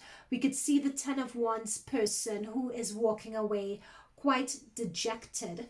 We could see the Wands behind him. He feels as if he's boxed in and he's walking away from a situation. You could see him looking in at the situation. We could see his animal totems. Owls are meant to be wise creatures as well. Walking away, and they look quite confused, look quite dejected. But notice the moon and the hyenas howling at the moon. There is a situation that is around you at the moment where everything is not what it seems, and it has you really, really troubled. Now you have your new moon and the Sun and Mercury are in your 12th house. So if all those planets are camping out in your 12th house, things are not what they seem. There's a lot of stuff that's hidden. There's a lot of deception, or it could be self-deception as well. That's the thing with this. It could go both ways. And I think it's going both ways, but at some point they converge in the middle. And I think the actual truth of the situation is both camps and both scenarios. But with the new moon, this situation is going to come, with the new moon happening in just a few days, this situation is going to come to light. The new moon is going to shine light on exactly what's going down. The sun in your 12th house is going to shine light on what's going on as well. The new moon and the sun, again, they're two polar opposites. The truth is going to be somewhere in the middle for you guys. But the reason why but it's not all doom and gloom though, because you have the 10 of Cups here. So this is your second 10 that you've gotten. And I think that with this situation, this is a situation of that uncertainty of things not being what it seems, whether it's self-deception or whether it's this King of Wands energy that's being deceptive to you, or being a chameleon, or where things are not what they seem.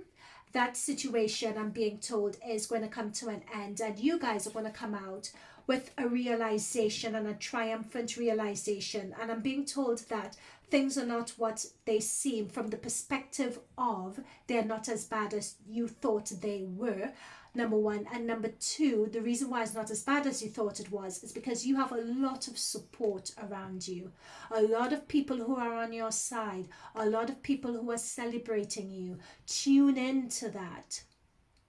You know, you have Neptune in your 7th house at the moment. Your 7th house is the house of, you know, long-term relationships, partnerships, could be work partnerships even.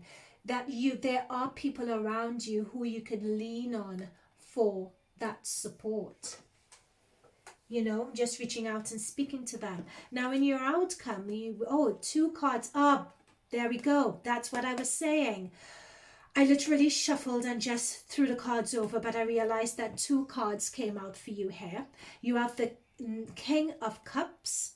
So the King of Cups, Cancer, Scorpio, Pisces energy, it could be, and you have the 6 of Wands. The 6 of Wands talks about coming out triumphant.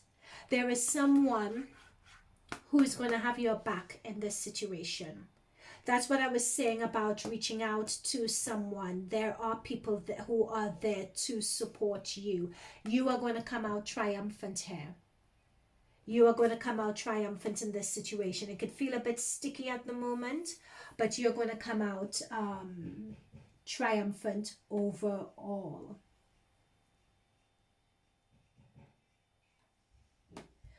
Okay, so, yeah, there's this person who has, either this person is one of discernment, who is usually quite a very good diplomat and very good at going in and sorting out situations. So it could be Virgo, this is your energy, because, you know, it could be that you step up and you become more diplomatic in resolving this situation and this uncertainty, or confronting someone about the way they are acting. And it could be that you manage to figure it out for yourself as well. As I said, with this, it could go either way. You have that sun and you have that new moon in your 12th house. It could go either way. I think the truth is somewhere in the middle. But what you need to know is that you guys are going to figure it out and you're going to be triumphant. Okay, so in terms of the oracle cards, so advice from your spirit guides, we have leap. You go first. The universe will catch you. So this is someone taking a leap of faith. And I think let's not forget that new opportunity that you have coming through. And let's not forget as well this duality that we have going on. Take that leap of faith, reach out and find out what that situation is all about. Oh my goodness, look at this. Full moon in Aquarius. Show the world the real you.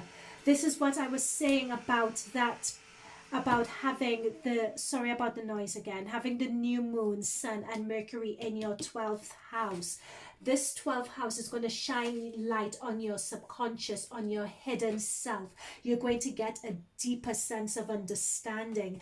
That's why we have this moon here and we have the chameleon. It could go either way. It could be down to this King of Wands energy, or it could be you. But you guys are being asked to show the world the real you. So there is some unveiling that you guys are being prompted to do. Okay, so we had two cards. Oh my gosh, right. So we had two cards that came out for you guys from the Psychic Tarot from the Heart. Open up. This is what this is, oh my God, the cards do not lie. This synchronicity. This is what I was picking up on with the Virgo energy, that many times you go along with something and you may not be particularly comfortable with it, but you guys need to open up and you need to say exactly how you feel. Solar plexus. Let me actually check, do I have what this solar plexus is all about?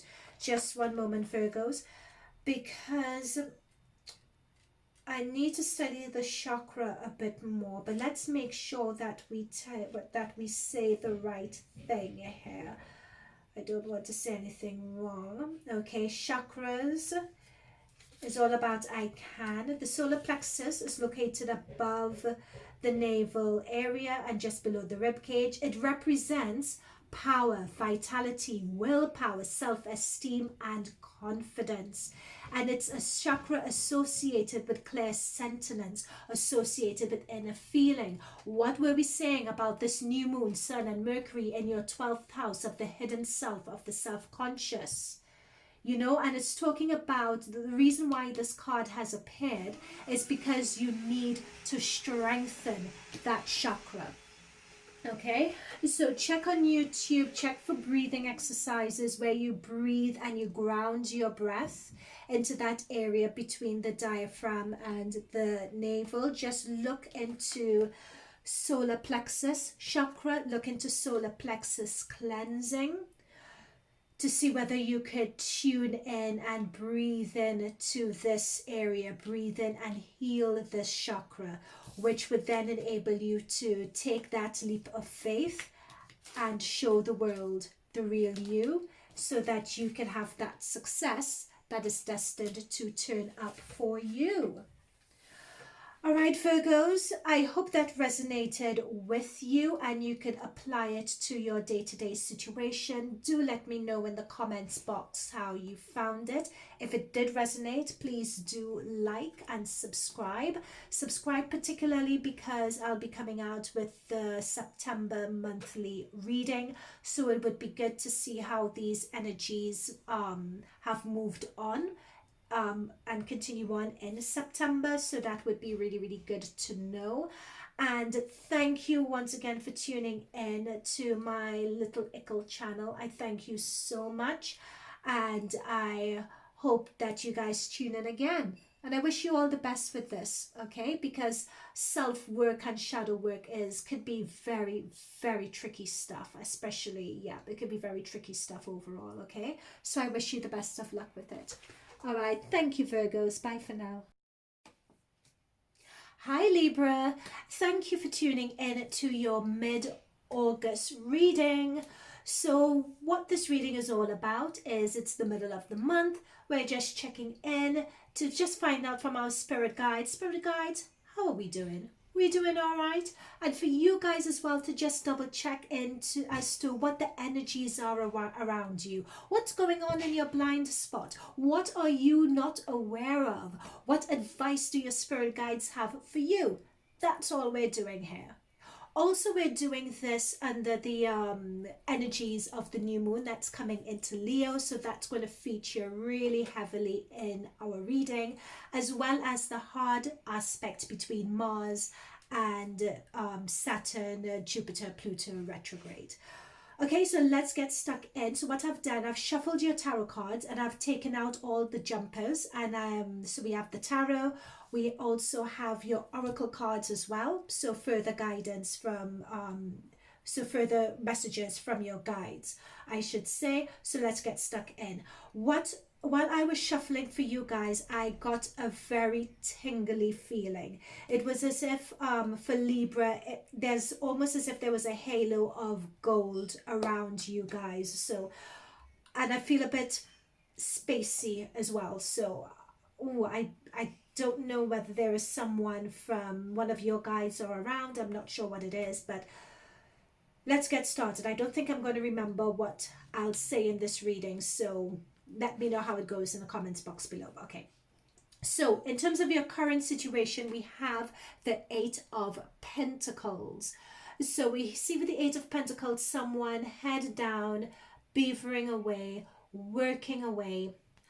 And I'm being told commitment. It's working away and being committed towards something and towards a situation and giving it their all. And really wanting someone to know that they're giving it their all as well. And trying very hard is also what I'm being told.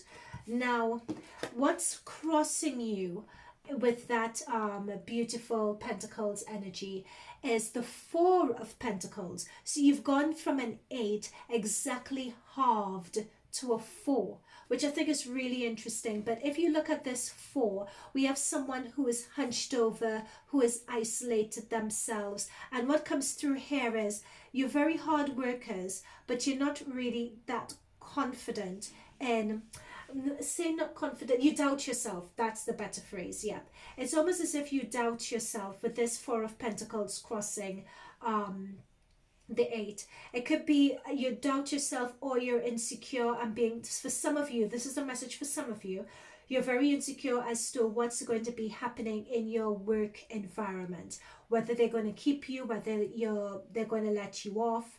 And for that reason, you're really watching your money and being very particular about your money. You're keeping your head down, you're working, but you don't quite know whether what you're doing is going to be enough.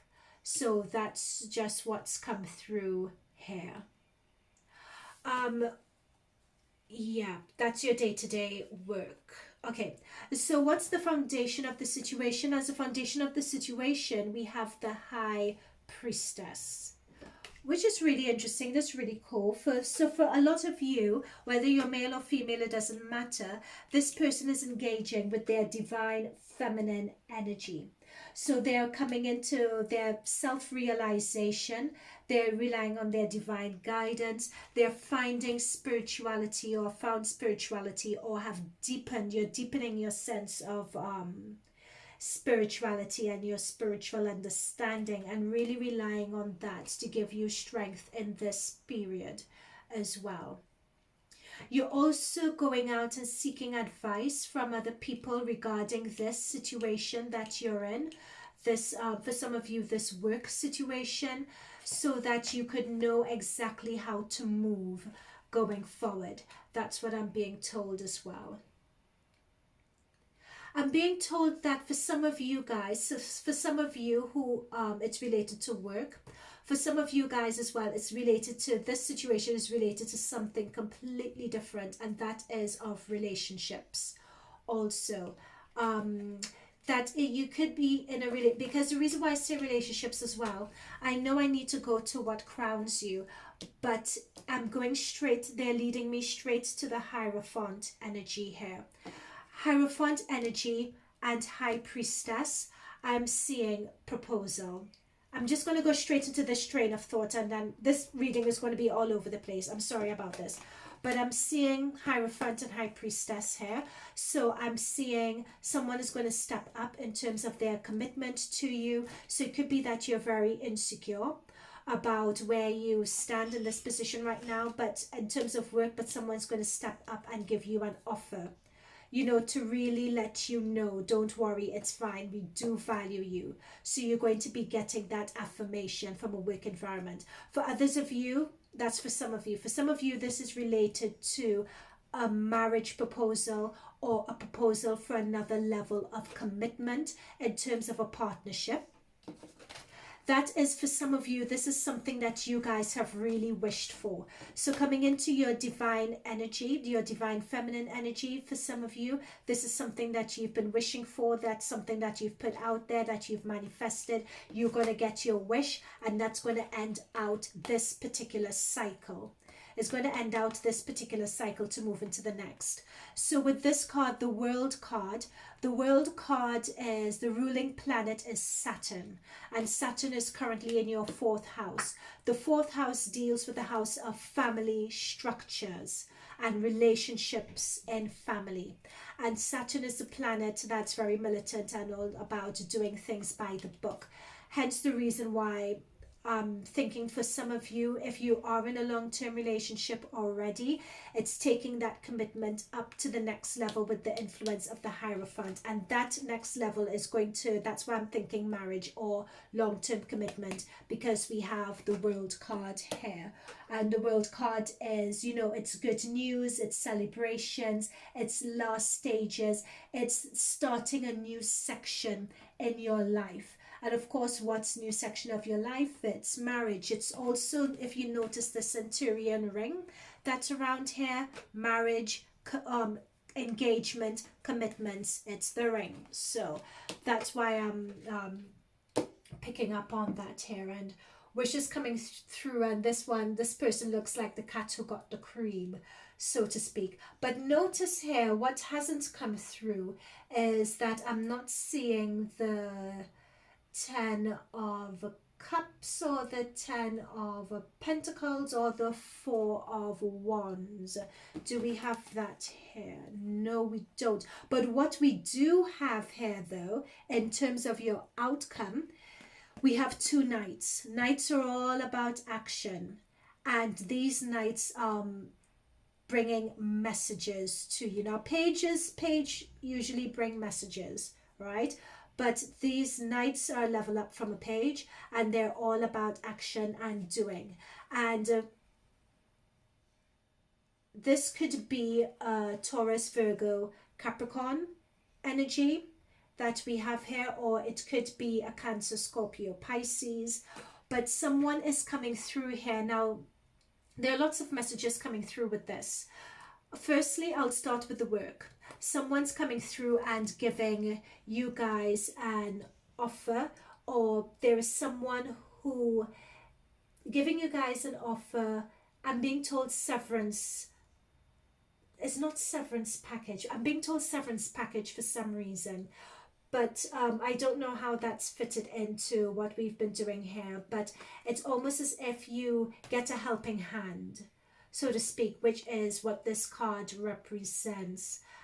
This, I'm being told, has something to do with work. I'm going to come back to this in a minute. Hopefully the oracle cards give a further clarifier for this. I'm being told to wait for the oracle cards because I'm not quite hearing the message. Now, for the relationship for you guys, we have 2 Knights. There's someone who is coming in. they're walking towards you. They've been a long time coming in terms of giving an offer of an opportunity for you. Hang on, sorry guys, let me just have a break and sort this out. There are two separate messages here and I don't want to get them confused. So just one moment. One message is an offer, like a business work offer that has been manifested, which is going to lead to either more money and increase in pay, or it's going to lead to much needed money that you guys actually need.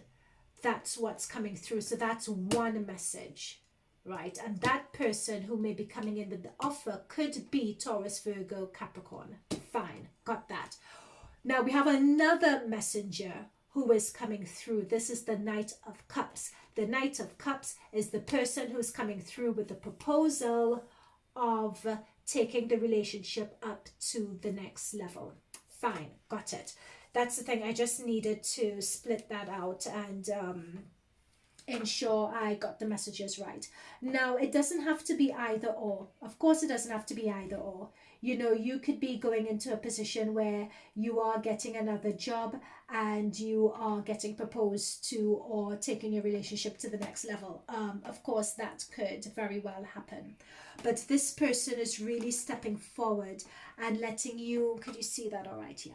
And letting you know they're being guided by their emotions. This is someone making a decision about love and bringing positivity and bringing joy. You know, it could be someone announcing love in a deeper level to you. You know, it could also be if you split up with someone, making someone coming in with an offer of a reconnection, but not just any, oh yeah, let's get back together, but really needing to take time out. It's almost as if taking that time out and that time away have deepened their resolve to you, and they're coming back with their heart on their sleeve. Is there anything else that I have to say about this? Yeah, but this is stability regarding your finances and financial position, and someone coming in with an offer that would help stabilize you, and it's an offer that's really needed. Yeah, those are the two separate messages for your outcomes. Great. Okay, so let's check your oracle cards. So we have, how can you mother yourself? And we have starseed, what lights you up. So it could be that some of you guys tuning into this reading are starseeds. I wouldn't go into what starseeds are about here, but I suggest you Google it to see if you are. And we also, I know that I am a starseed, so it could be that's why I got the tingles at the very beginning. But we also have here as well, star mother. Ooh. How can you mother yourself? And this is all talking about, this is such a divine high priestess card, divine feminine energy once again, because this is talking about self-love and loving yourself and self-validation, because you need to step into loving and valuing yourself for someone else to love and value you, or for someone else to give you the love, value and respect that you deserve. So this star mother, and especially for those who are in this relationship situation and that divine energy, it's almost as if you guys have come in to that space of that self-love and of getting what you're worth and receiving the love that you're worth as well. Okay. Ooh, look at this. So this is the next message from our guides, which is strengthening bonds. Oh, I'm so excited. Okay, let me get the book and read what this one is. But oh my goodness. Ooh, she has flowers in her hair. What is she smelling? She's walking into the light. Oh. Okay, let's see. I am quite excited. It could also be men who are in this reading thinking about taking relationships to another level. But that's what I was picking up on when I heard another level, because that is, you know, strengthening bonds, because that's what I was heard. Ooh, stability, reality, grounded, and health. Okay. The potential exists now to bring greater stability to your relationships.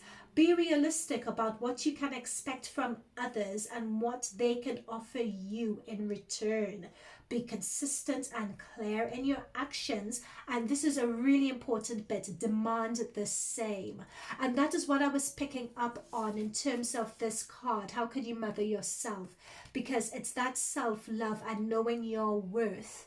Because when you know your worth and you love yourself, you communicate, it comes through in the way you interact with other people, but it also comes back to you in terms of what you demand from others as well. Okay, and our very final oracle card, New Moon in Capricorn. Your hard work is paying off. And I think that has to do with you guys. I'm glad that we've come back to the work. Oh, guys, okay, so you know I was talking about pages earlier, right? And pages bringing messages. What is at the bottom of your deck? The Page of Pentacles. What do pages do? They bring news, especially news about career and news about money. So interesting. Oh my gosh, I didn't see that. So your hard work is paying off, and this is a new moon energy as well. We have the new moon coming through in your 11th house in a few days time. So this is a card for you, and your 11th house is the one of relationships, community, etc. So woo, Libra, that's, you guys have it all to play for. I feel like as if there's some other message that's meant to come through for you guys, but I'm not quite hearing it at the moment. If something does come through, I'll pop it in the description box below next to the timestamp for your reading. All right, Libras, it's been a pleasure. I am so excited for you. Who wouldn't want to take their relationship up to the next level and get a job and get more money as well? And then discover that they're a starseed. I know I would. So I hope this resonated with you. I hope you enjoyed it. Thank you so much for tuning in. Do like, subscribe so you can get my further readings, especially my September monthly reading that's coming up soon. I wish you guys all the best. I look forward to hearing your comments. Bye for now. Thank you again for tuning in.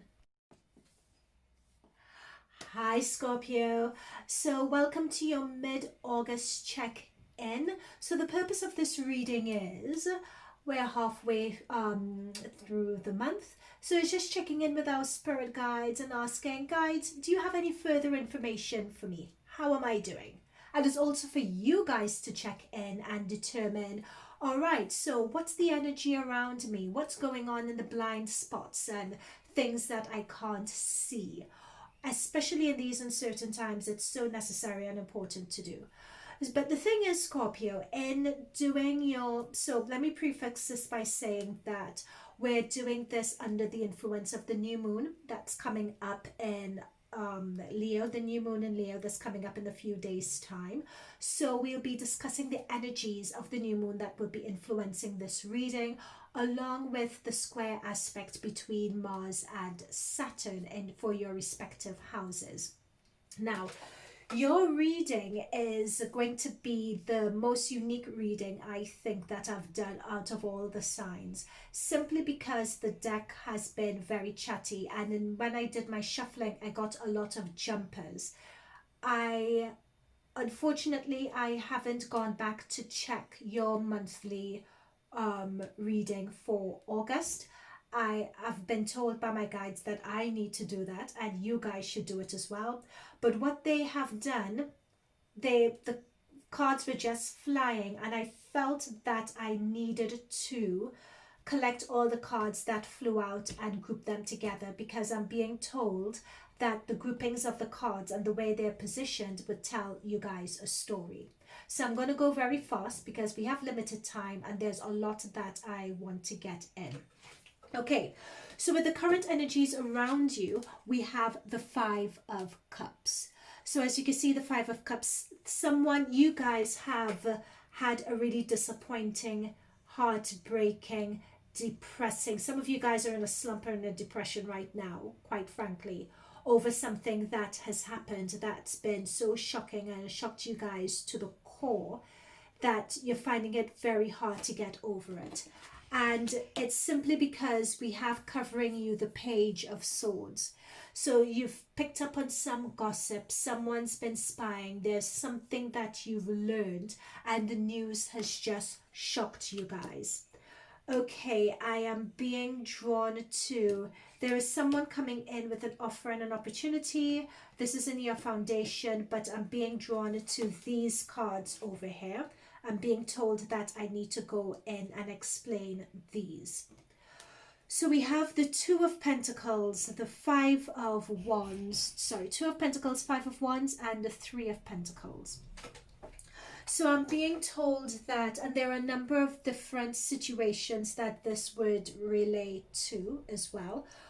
So I'm being told that there was a situation of uncertainty, a really tricky, desperate, especially a financially desperate situation for some of you were put into that position, a very turbulent position where there were just a lot of different things, not just finances. Finances were affected, but there were a number of different things that were going on that put a lot of pressure on on one person or a group of individuals that led to a lot of infighting and arguments.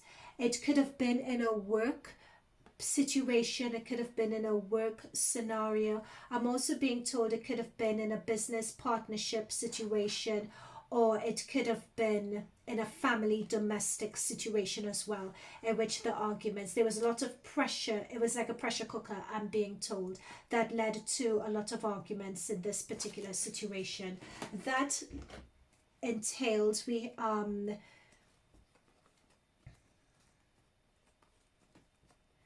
so that's one situation I'm being told. Now, they could all be linked or they could be separate situations, right? So that was one set of cards. We have for the next situation, the Five of, and the order in which these cards have come out is also very important as well, I'm being told to say. We have the Five of Cups, the Seven of Wands, the Four of Wands, Justice, and the Ace of Cups. So there was a situation, someone was forced to walk away from a situation after a betrayal in a family or a home environment. This could very well have led to legal issues or divorce coming through. And out of that is springing another opportunity or a new opportunity with the Ace of Cups.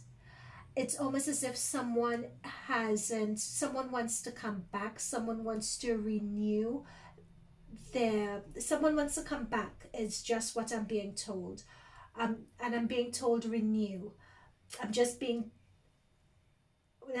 told those words. So this is one situation. So I'm being told, because I've explained these cards, it puts this present situation that you're in into context. So I hope you guys it's resonating with you guys and you guys are following the bouncing ball. Okay, great. So we have the Knight of Pentacles, that's in your foundation position. What I'm being told is that you guys, so the Knight of Pentacles, so that's Taurus, Virgo, or Capricorn energy, or it could be that you guys just are simply waiting for something to come through to you. You guys are simply waiting. It's a message of some message to do with finance, some message to do with something that you're being owed. Simply because it's something that crowning you, we have the King of Cups crowning you, and we have the Five of Pentacles was your jumper, Five of Pentacles upside down. And this says that with this King of Cups energy, this is you guys here, because Cups is water energy, Cancer, Scorpio, Pisces. This is you guys. You guys have really needed to step up into your masculine divine energy in order to sort this BS out, basically, is what I'm being told. And in order to get your just desserts as well. Because if you did not step up, this Five of Pentacles would have been upright, really. You know, and you guys would have just run away from the situation. But you guys have needed to stepped into your divine masculine energy, and you guys have needed to approach the situation from a financial detachment, is what I'm being told, to sort of negotiate or work something out. Now, what is the advice from Spirit? So we have more jumpers. I haven't gotten so many jumpers and instructions as to how to lay out cards for any of my other readings, just this one. But so in your advice from Spirit, we have the Queen of Cups, we have the Four of Cups, and we have the Wheel of Fortune reversed. So the Queen of Cups, I'm being told, was a past energy and a past approach that you guys have had with this, where you guys have really had to, you guys, is as if you guys were being too soft or too empathetic, I'm being told, to the point where you're almost taken advantage of by the offer that you guys were given. But you guys, in terms of you guys, when you guys were given an offer, it's then you guys, or not an offer is not the right word. It was almost as if someone came in with an opportunity, or someone came in with an appeasement, or with a compromise, or something along those lines. Someone came in with something like that for you. And I think that kicked you guys into gear. That kicked you guys into your divine energy. But I think it had you feeling, with the Wheel of Fortune reverse, that luck wasn't really on your side. It was almost as if something happened, or something was offered to you, or you got some news which almost seemed like it was a kick in the teeth, so to speak, with that Wheel of Fortune upside down. Right, so how is all of this going to appease itself? Well, we have the 10, if it's going to work out. What I'm being told, sorry, there's a further message with regards to these three cards here as well. I'm being told in terms of this offer, no, I don't have anything else to say. That's fine. Yeah, but what we have, in terms of your outcome, this outcome is, some of you may be in it already, but this outcome is something that's to be expected. You have the 10 of Pentacles energy here. So tens are the last card in the minor arcana, and tens talk about something coming to an end. It's almost as if you get your just due, or it's almost as if you get what you are looking for, basically. And what I think is really exciting about this is that you go from a 5 of Pentacles reverse to a 10 of Pentacles. And I'm just being told that is almost with that 10, you could relax. Hang on, there is something else I'm being told. Let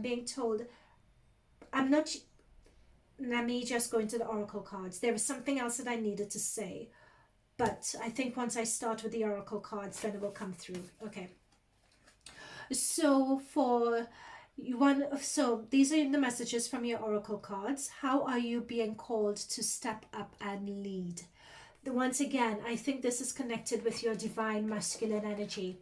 To get you through this situation, you really need to lean heavily on that divine masculine energy to get you through, because you need to cut through that BS. But this is the priestess energy though. And the priestess is all about divine feminine energy as well.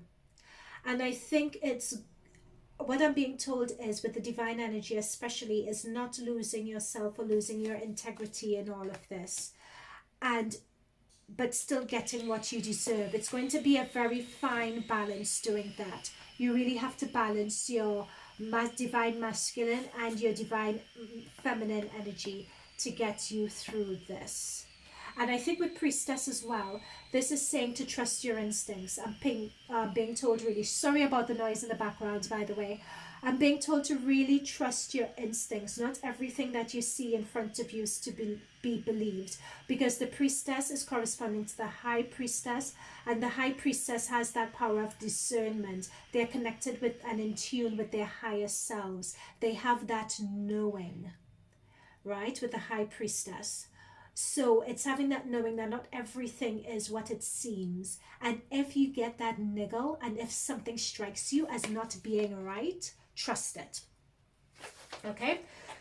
All right. So now next, oh, there we go. Okay.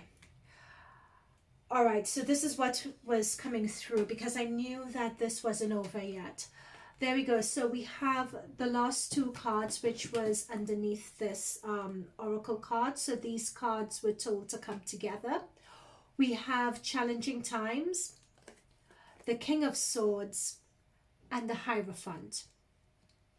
Hierophant always talks about authority figures, especially legal authority figures, such as, sorry about the noise again, religious figures, government. They could also talk about legal issues as well. In this position, I believe Saturn is the ruling planet for the Hierophant. And Saturn is in your third house at the moment. And Saturn particularly talks about, in your third house, it would be looking at, how should I put it, the way you approach situations and the way you think about situations as well. So I think it's interesting that it's come with the King of Swords. So the King of Swords could be a Gemini, Aqua, or Libra person that you are dealing with, that you may be taking to court, or that you may have been married to or have a relationship with, or something along those lines. But whatever the situation is, being pointed out that you have some challenging times ahead of you. I'm just going to check and to get the full meaning of this challenging times. I think it's a time of getting into that divine masculine energy, really using your power of discernment, really setting your boundaries, really getting down to the truth of a situation and talking about your truth as well. But let's just see what else is said. This number 5, challenging times. Let's just check this really quickly. Ego, conflict, challenges, and competition. Human ego can be healthy when it provides us with a sense of self-value and purpose. However, the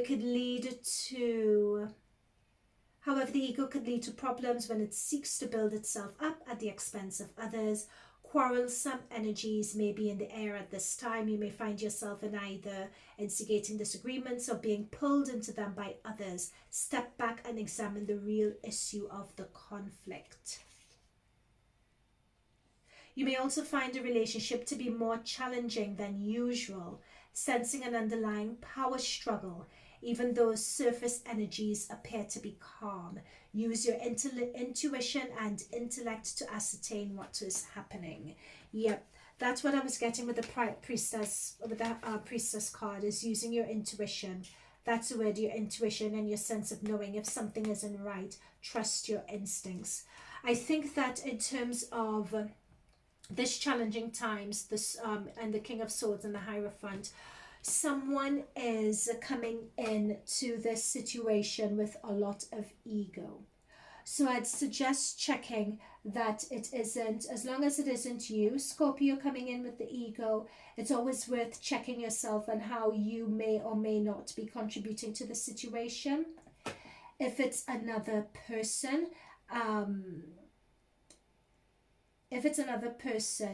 who is coming in with that energy, then it's talking about, then that would explain either this person has a lot of authority over you, so it may be very important to empower yourself, or you guys may be seeking guidance from a higher authority figure to diffuse this situation. This also talks, when the Hierophant appears, it also talks about vows, commitment, marriage partner, and so on. So with this sort of aspect, I'm being told that this could be someone that you guys were married to and you guys are going through particularly difficult times in this. Is there anything else that I need to say? I've pulled so many cards on this situation already. Oh, there's one more. Adjustments are required. The third quarter moon, that was the last oracle card that I pulled for this. it sort of feels like there isn't a resolution as such. There is something that you, with this Ten of Pentacles, it does work out in the end, is what I am seeing. But for some reason, it could be that the message is entrusting your instincts when it comes to these negotiations, ensuring that you take your ego out of the situation. Hence, we have the King of Cups, because the King of Cups is your divine masculine, yes, but it also talks about diplomacy, the King of Cups. So I think that those are the suggestions from Spirit that are needed in order to bring about this Ten of Pentacles success situation. I'm going to leave it there, Scorpios, because I think we could go on and on. There was such a story that the guides wanted to lead up with to explain the whole situation. So I hope that resonated with you. Sorry about the noise again. And I hope it gave you some release and some comfort. Do let me know how this resonated with you in the comments below. And do subscribe, because it would be good for me to do another reading and see what comes through for you guys in September, to see how this energy continues forward, and hopefully we could get some elaboration on this Ten of Pentacles energy here. All right, guys. Okay, I am sending my love, and I'm wishing you guys all the best, okay? Bye for now. Hi, Sag. So this is your mid-August check-in reading. So in this reading, it's the middle of the month. We're just going to tune in and just check in with our spirit guides. How are things going? Do you have any further advice to offer to me? So that's what this reading would be about. It's also the perfect opportunity for you guys to check in and just see how things are going. Are you on the right track? What can I expect? What are the blind spots that are in my energy at the moment? So you'll be able to check in on that. Note that in doing these readings, we have a new moon in Leo that's coming through in a few days' time. That new moon is going to be in your 9th house, Sagittarius, and your 9th house is all about your thoughts, your visions, your ideals, your dreams, realizations. So all of that's happening in your in the new moon in Leo. The new moon in Leo is also going to be joined by the Sun and by Mercury as well, all of which is just going to make the new moon all that more potent for you. So having said that, I shuffled your cards, I picked out the jumpers, laid the spread out for you, and we have your oracle cards as well for your messages from the spirit guides. So let's get stuck in. So in terms of the current energy around your situation at the moment, we got the Four of Swords. I hope you can see that there. The Ace of Wands, which is a beautiful energy, and the Queen of Wands. So the first card that came out was the Four of Swords, and this Four of Swords shows someone who has just taken a step back from their life. They've just taken a step back from everything to sort of quiet themselves and quiet their minds, and it's quite a mature card actually, as a card that shows, that demonstrates a lot of self-understanding.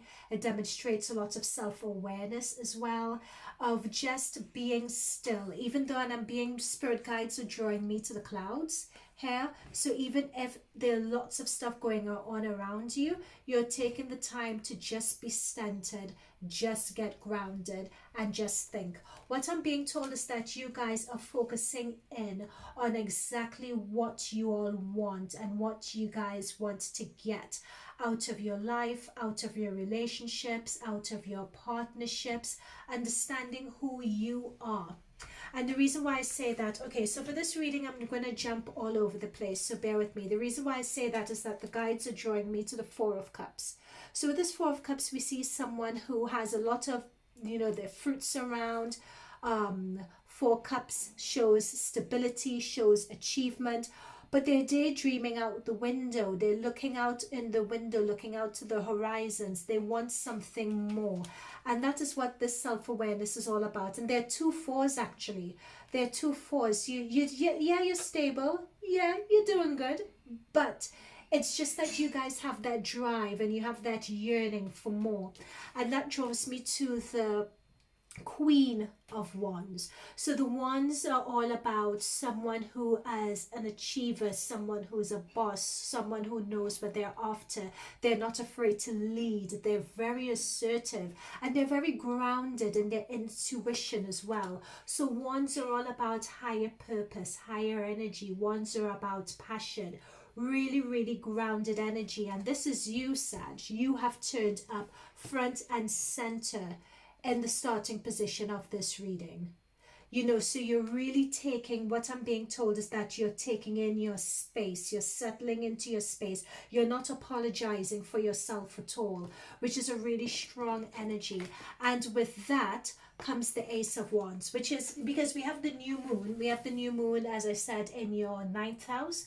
So this is so powerful because it's showing that you all are developing or working on or bringing into fruition your dreams, your visions for yourself. It's almost as if you're going into the north node of your life, or you're doing south node cleaning up and then going into the north node of your life. And when I say the north node, I mean you're stepping into your life's purpose.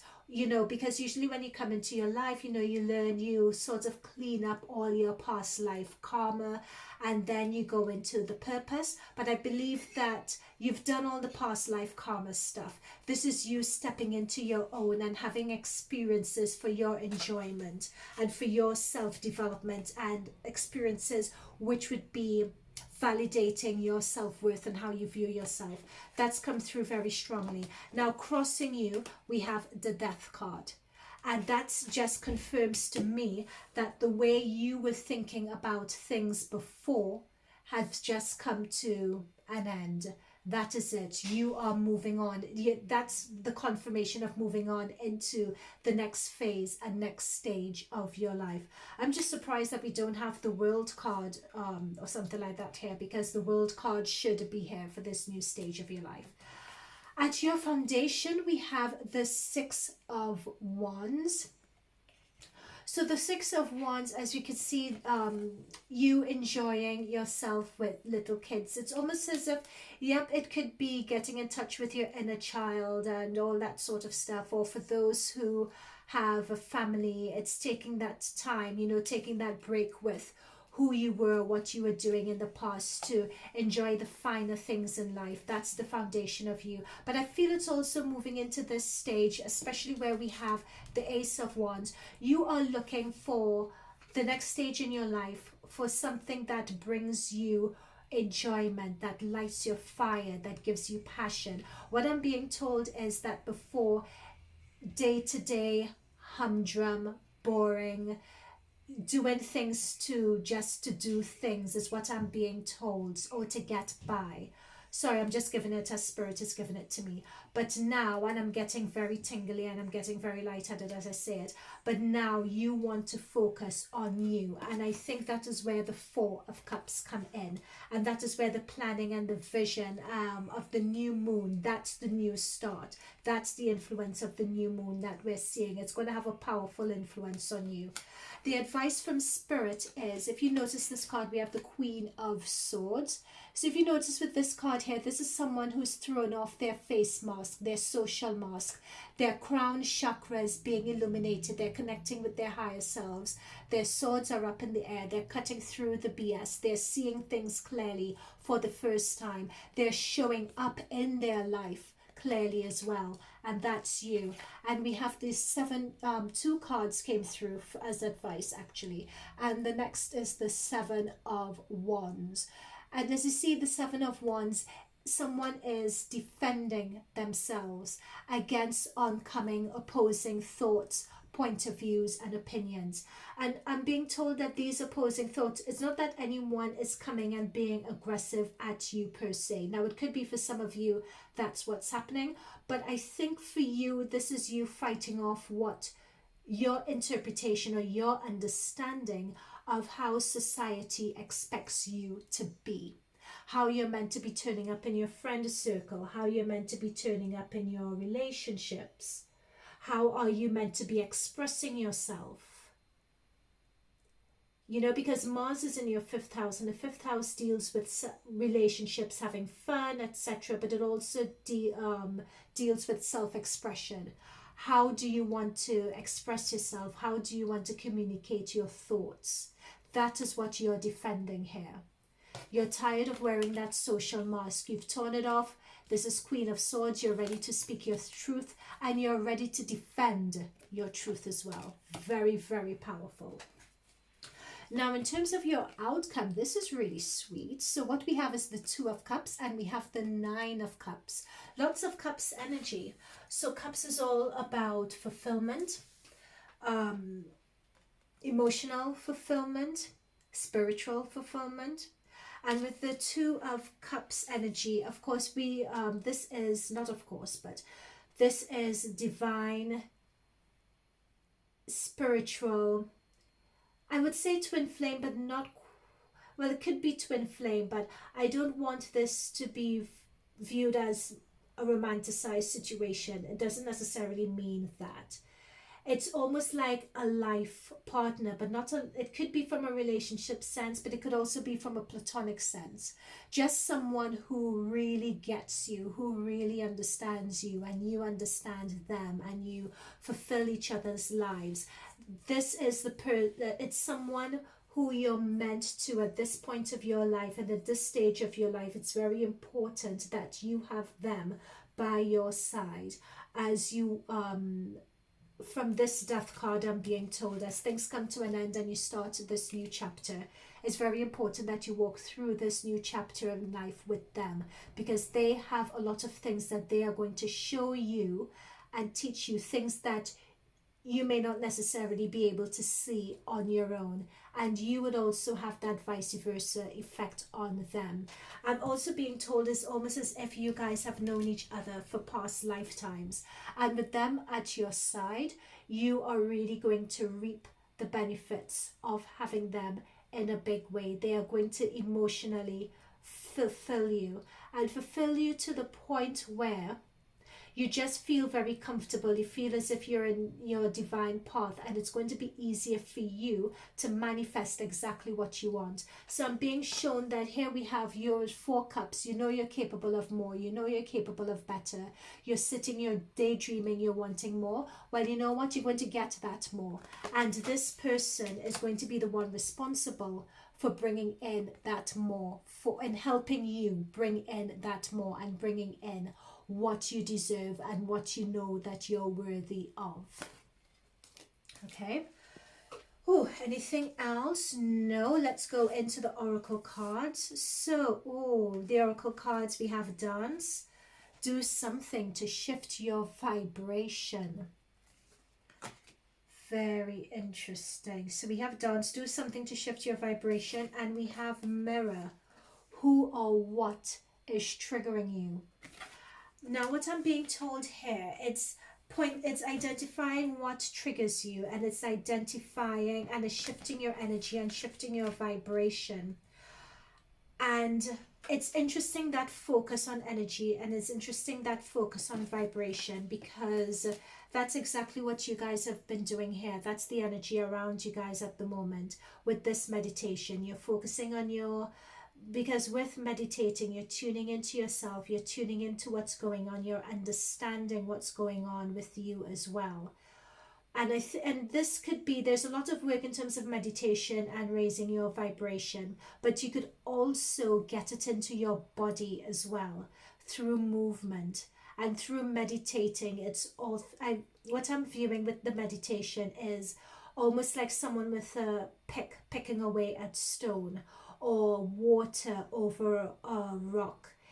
It's sort of with the person that triggers you, it's channeling that meditation to give you peace, is what I'm being told with this card in terms of who is triggering you. Your next oracle card is have faith in your dreams. And this really touched me. This is such a sweet, sweet card. It's a waxing crescent moon.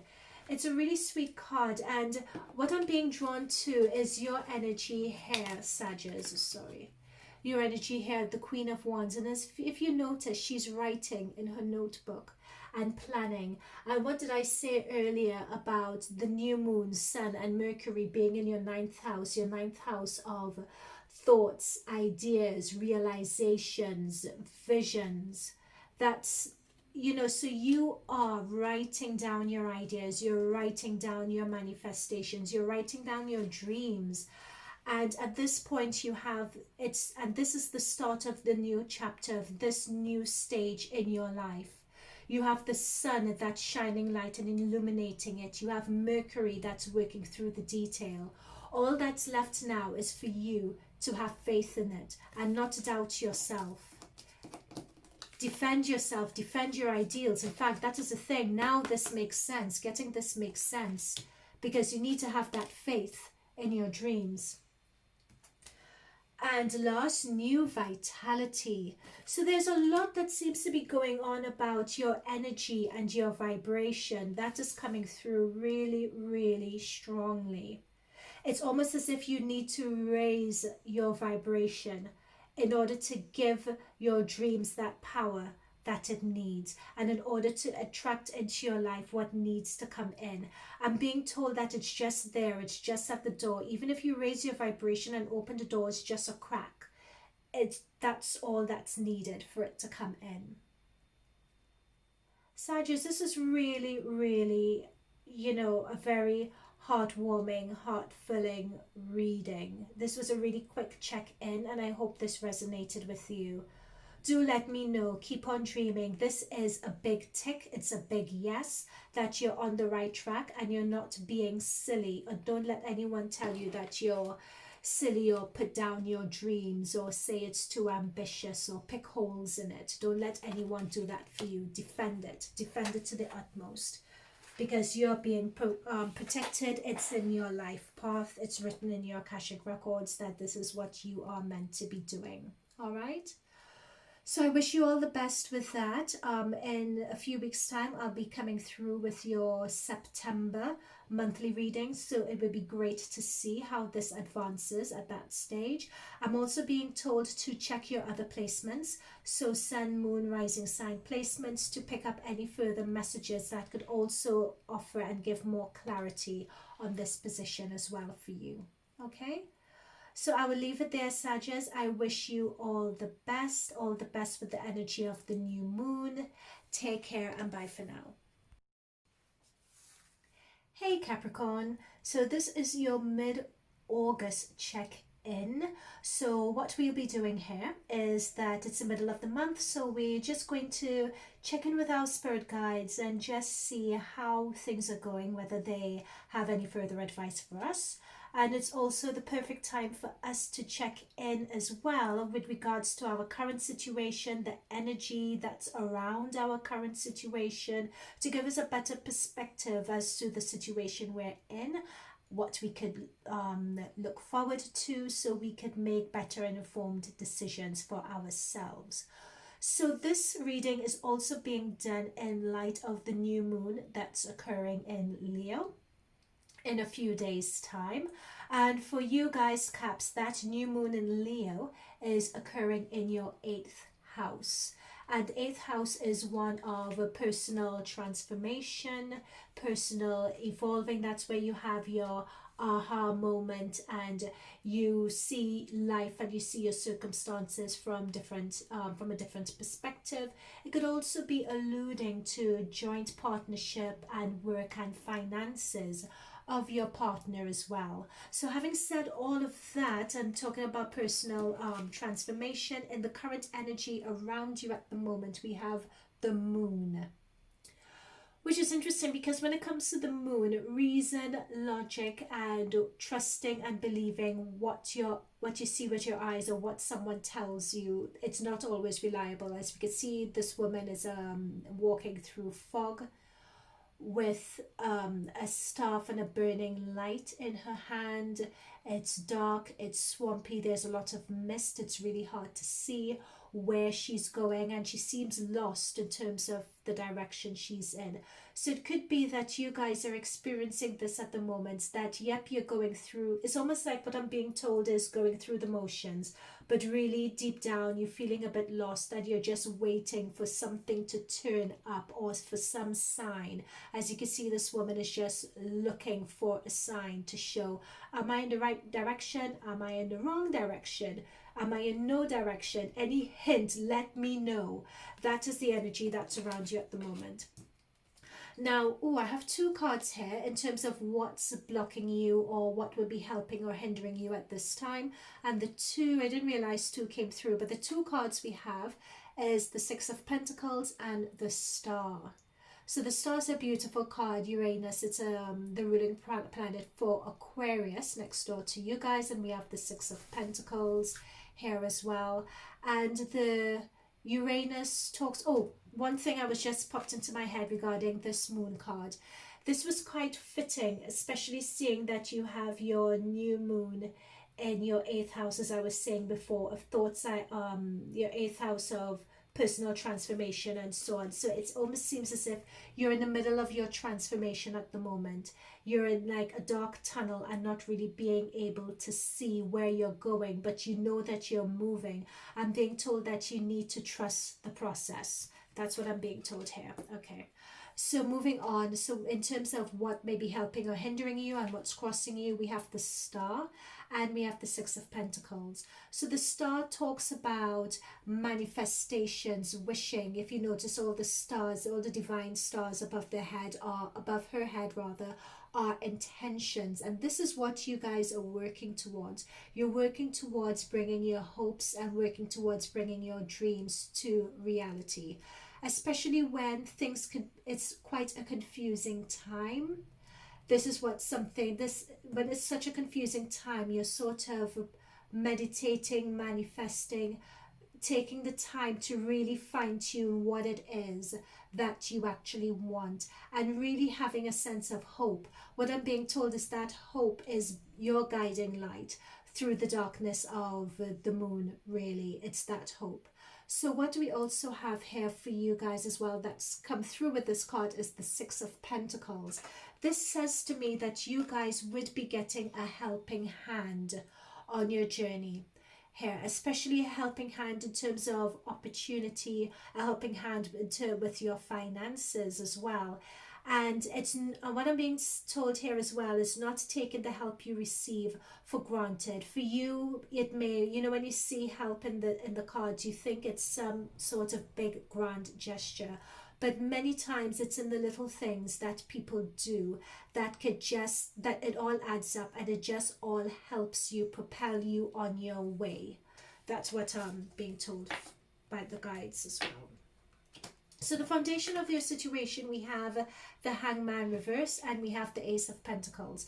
So what this says to me here, considering the moon and all that we said about the moon, you're going through your personal transformation and many times you don't know what this transformation is going to lead to. But we can live in hope, we can have an idea, but we don't know what it's leading to.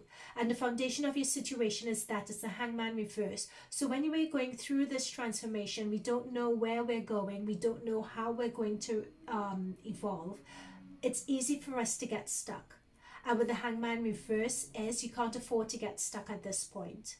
Because there are you are realizing that you need to make your own breakthrough here with the Ace of Pentacles. This is a perfect opportunity, even though you can't see where you're going. Capricorns, you are resourceful, you are hard workers.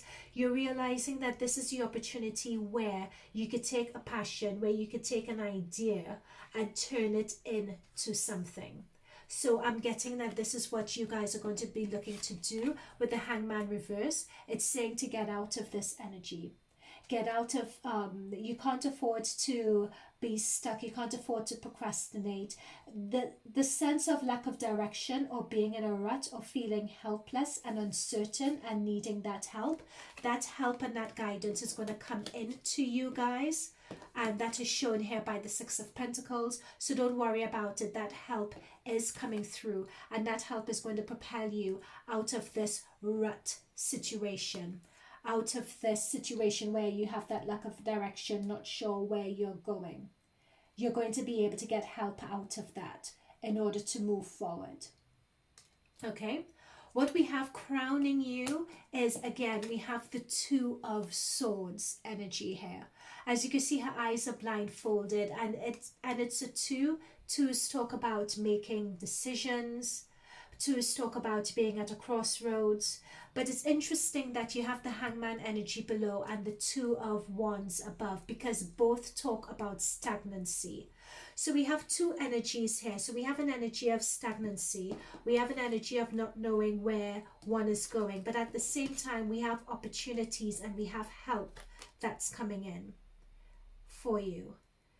You know, but what this is saying is that you really need to, whatever it is, you need to make a decision. You need to make a break for it. You need to really confront this situation. Take the blindfold off, confront the situation, and really understand what is the reason for this stagnancy. What exactly is holding you back?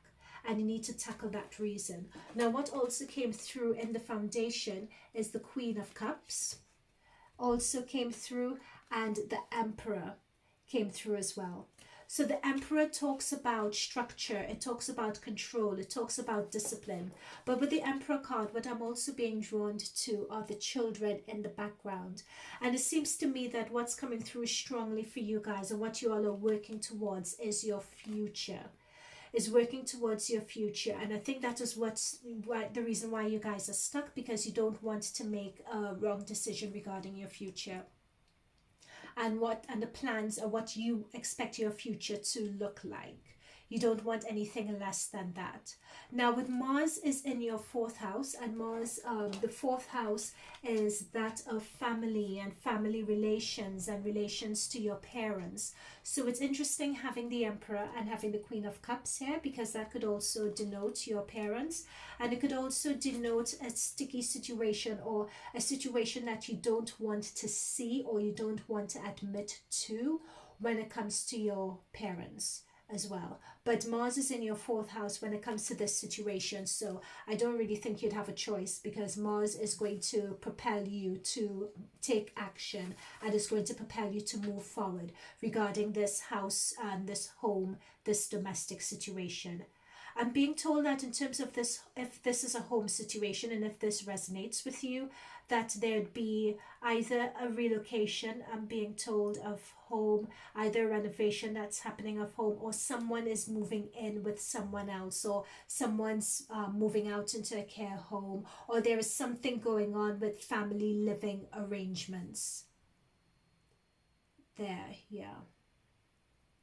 And with the Queen of Cups here as well, in terms of the reason why that's happening, it's happening out of love, it's happening out of empathy, it's happening out of to make the situation more comfortable.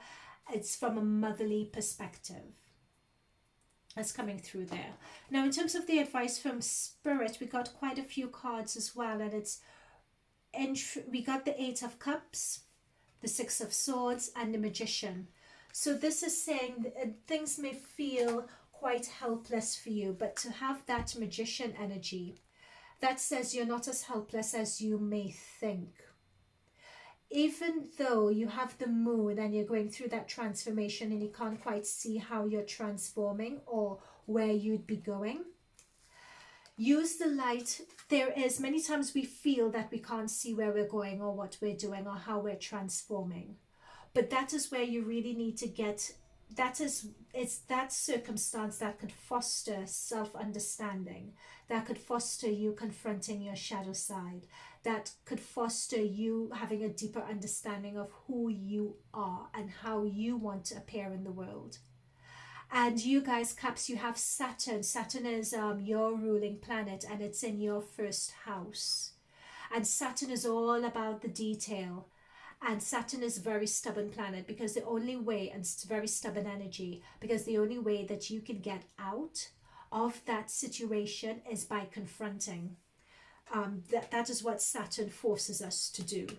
So when we have, so that is why I'm saying with that Mars energy and that Saturn energy, you need to take this blindfold off and you need to do what you need to do. get to the crux of the matter. Be brave enough to get to the crux of the matter. Be brave enough to do the uncomfortable thing and leave what you're used to, and go get a fresh perspective. Go for pastures new. See what it's like. Take that risk. Make a wish, because we have the Eight of Cups here. That's your wish card. You know, so as we have here someone who's looking to the stars, and all their wishes are in the stars, looking to the moon as well. They're looking to the stars, looking to the moon to make their wish, and before you know it, behind them it's materialized. Make that wish. You have the Magician card. You have all the elements at your disposal to put out there into the universe. And I think this corresponds in terms of making the wish and having at your disposal. You have that, and we also have the Star card as well. So you have that help that's coming through from above. So you may feel that you're helpless, but you have a lot of assistance coming through for you. And in your outcome, we have the Wheel of Fortune and we have the World. So the Wheel of Fortune means messages that are coming through thick and fast. So what I'm being shown is that literally it's at one point you feel completely lost, and then all of a sudden it's as if the fog has just lifted and you can see things clearly. It's just going to happen like that. But what I'm also being told as well is that all of this that you guys are going through, all the little steps and feeling lost and reconciling that loss, and all, it's self-empowering. I'm being told you get to learn about yourself, so that when this Wheel of the Year opportunity comes through for you, you'll be ready. So many times they say that opportunity is luck meets circumstances or something like that. With you, it's not really going to be, if luck comes and if luck strikes, which is Wheel of Fortune, you would be ready for it. We have the World card here.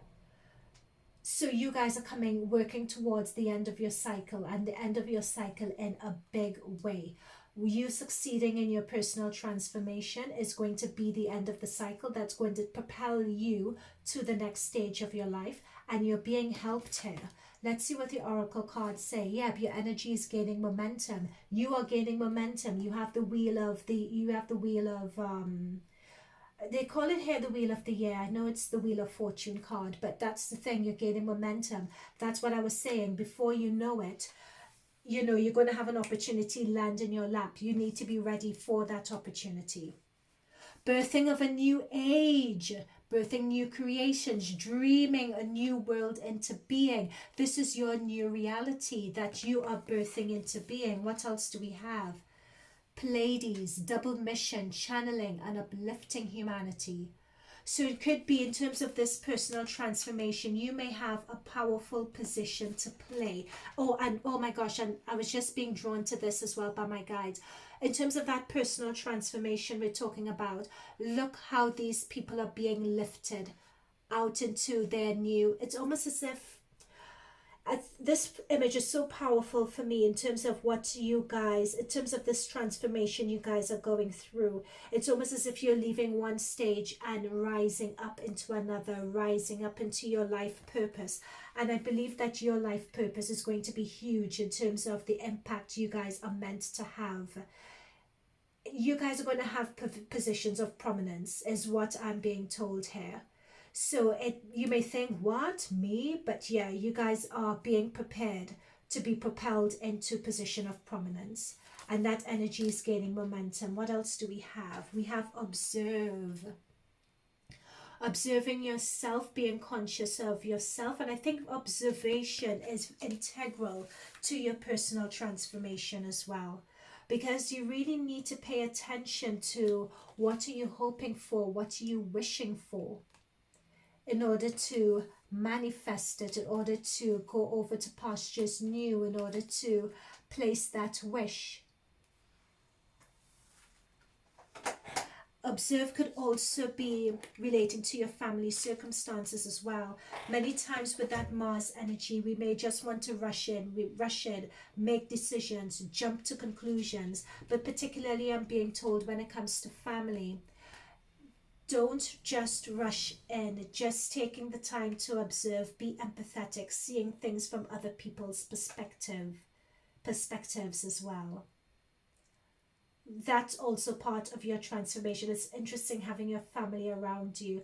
I wouldn't be surprised if this is South Node work that you're doing in terms of the collective family that's around you. There are lessons that you're meant to be learning from that collective, from that family collective.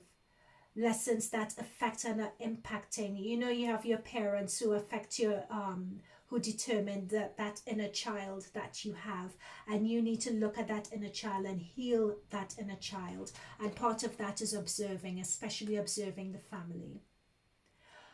All right, Caps, this is a really, really powerful reading, and it was all about yourself, and it's all about your transformation in August and going into September as well.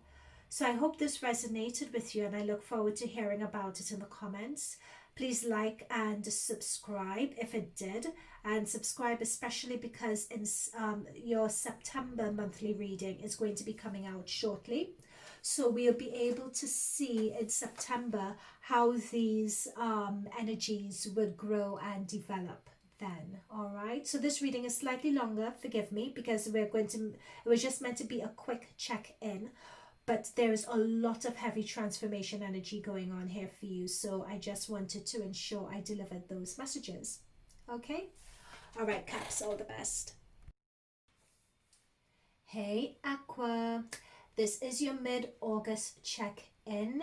So here we'll be just tuning in to your spirit guides, just doing a top-up of information from the guides, checking in, seeing what they have to say, if they could offer you any further guidance over and above the guidance that was provided in your August monthly reading. So that's what this is about. Note that, as I said in the introduction, there is a new moon in Leo, and Leo is in your 7th house at this point. So this reading would be done in light of the energy from that new moon. So the new moon talks about new starts, new beginnings, and the energy usually starts a few days before that new moon, which is happening, I believe, on the 18th and 19th, depending on where you live. And the effects of the new moon could be felt up to 2 weeks after. So this reading was going to be influenced by that. So I thought I would let you know and discuss that with you, but let's get right in. So what I've done, I have shuffled the cards for you. I have taken out the jumpers that have come out and I've placed them. So we look at the tarot to start, and I also have oracle cards for you as well, so we can get further guidance from your spirit guides from the oracle cards. Okay. All right, so starting off in terms of the energy around you, which is really good energy, you have the 9 of Pentacles. So this is something I'm picking up that you've been working towards that is going to bear fruit for you, quite literally. What I'm seeing here is that you would even be taken aback. You know, sometimes you could start off working on something and you could hope for a particular outcome. Even this outcome is going to surprise you guys. So some of you may be looking at this and thinking, I don't have this right now. No, you may not have it right now, but you're on the verge of it. You are so close, because what is crossing you, I mean, I almost fell off my chair when I was shuffling this and all these cards came through. What's crossing you is the Queen of Pentacles. You know, so this is self-worth, it's accomplishments. You know, and let me just have it upwards so you could really see it. It's quite a rich card. If you notice around her, everything is bearing fruit around her. So that is quite so whatever you've been working on, it may not feel like it. What I'm being told is that you guys need to keep the faith. You need to put your head down and you just need to really keep at it and keep working. Now, what is come up in terms of your foundation is the Devil. So he's a bit of a prankster, he's a bit of a trickster, and I'm being told that some of you lack that faith in yourself. And I think this has emerged, I'm being told, from your childhood. It's almost as if it's a self-sabotaging. I'm being told it's almost like a self-sabotaging sort of energy, in that when you're on the verge of doing something, when you're on the verge of success, you self-sabotage or you doubt yourself. It's almost as if you're afraid of success. That's what this card is saying. And you may have someone around you, I'm also being told as well, who may have that energy, and that energy could potentially be rubbing off on you, and to be cautious of that. That's coming through really clearly. But besides that, the rest of this is so powerful. You have the Empress card here, ruling planet being Venus.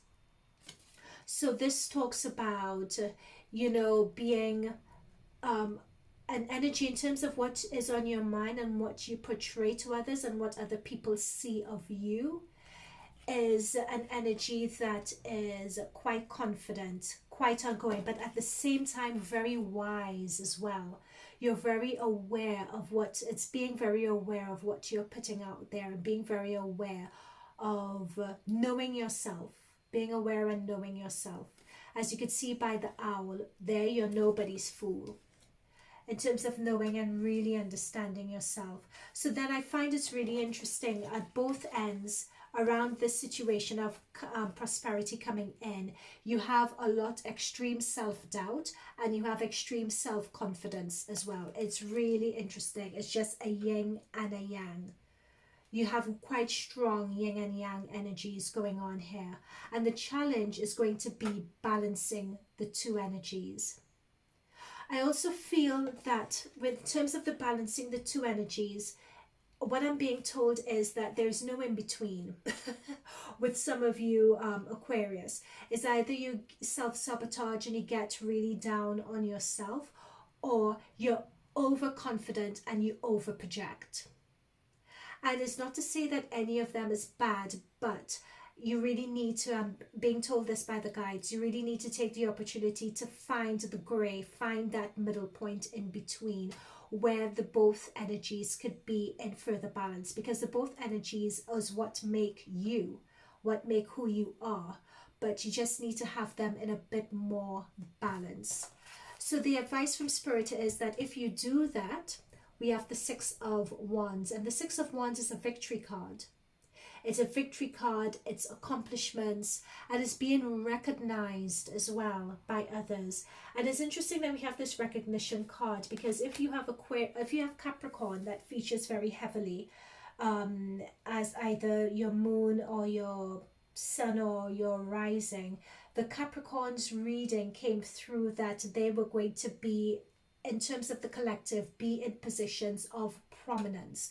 That was the overall gist of their reading. They're going through a personal transformation, but they're going to come out in the other end in a position of prominence. And it's interesting, you guys having the Six of Wands, which is position of prominence and victory, as advice from Spirit. So it seems as though, I don't know whether it's deflected glory from Capricorns, but you all have something similar coming in for you guys as well. But you need to balance these two energies. And I think the victory has to do with the Nine of Pentacles and the Queen of Pentacles energy here as well.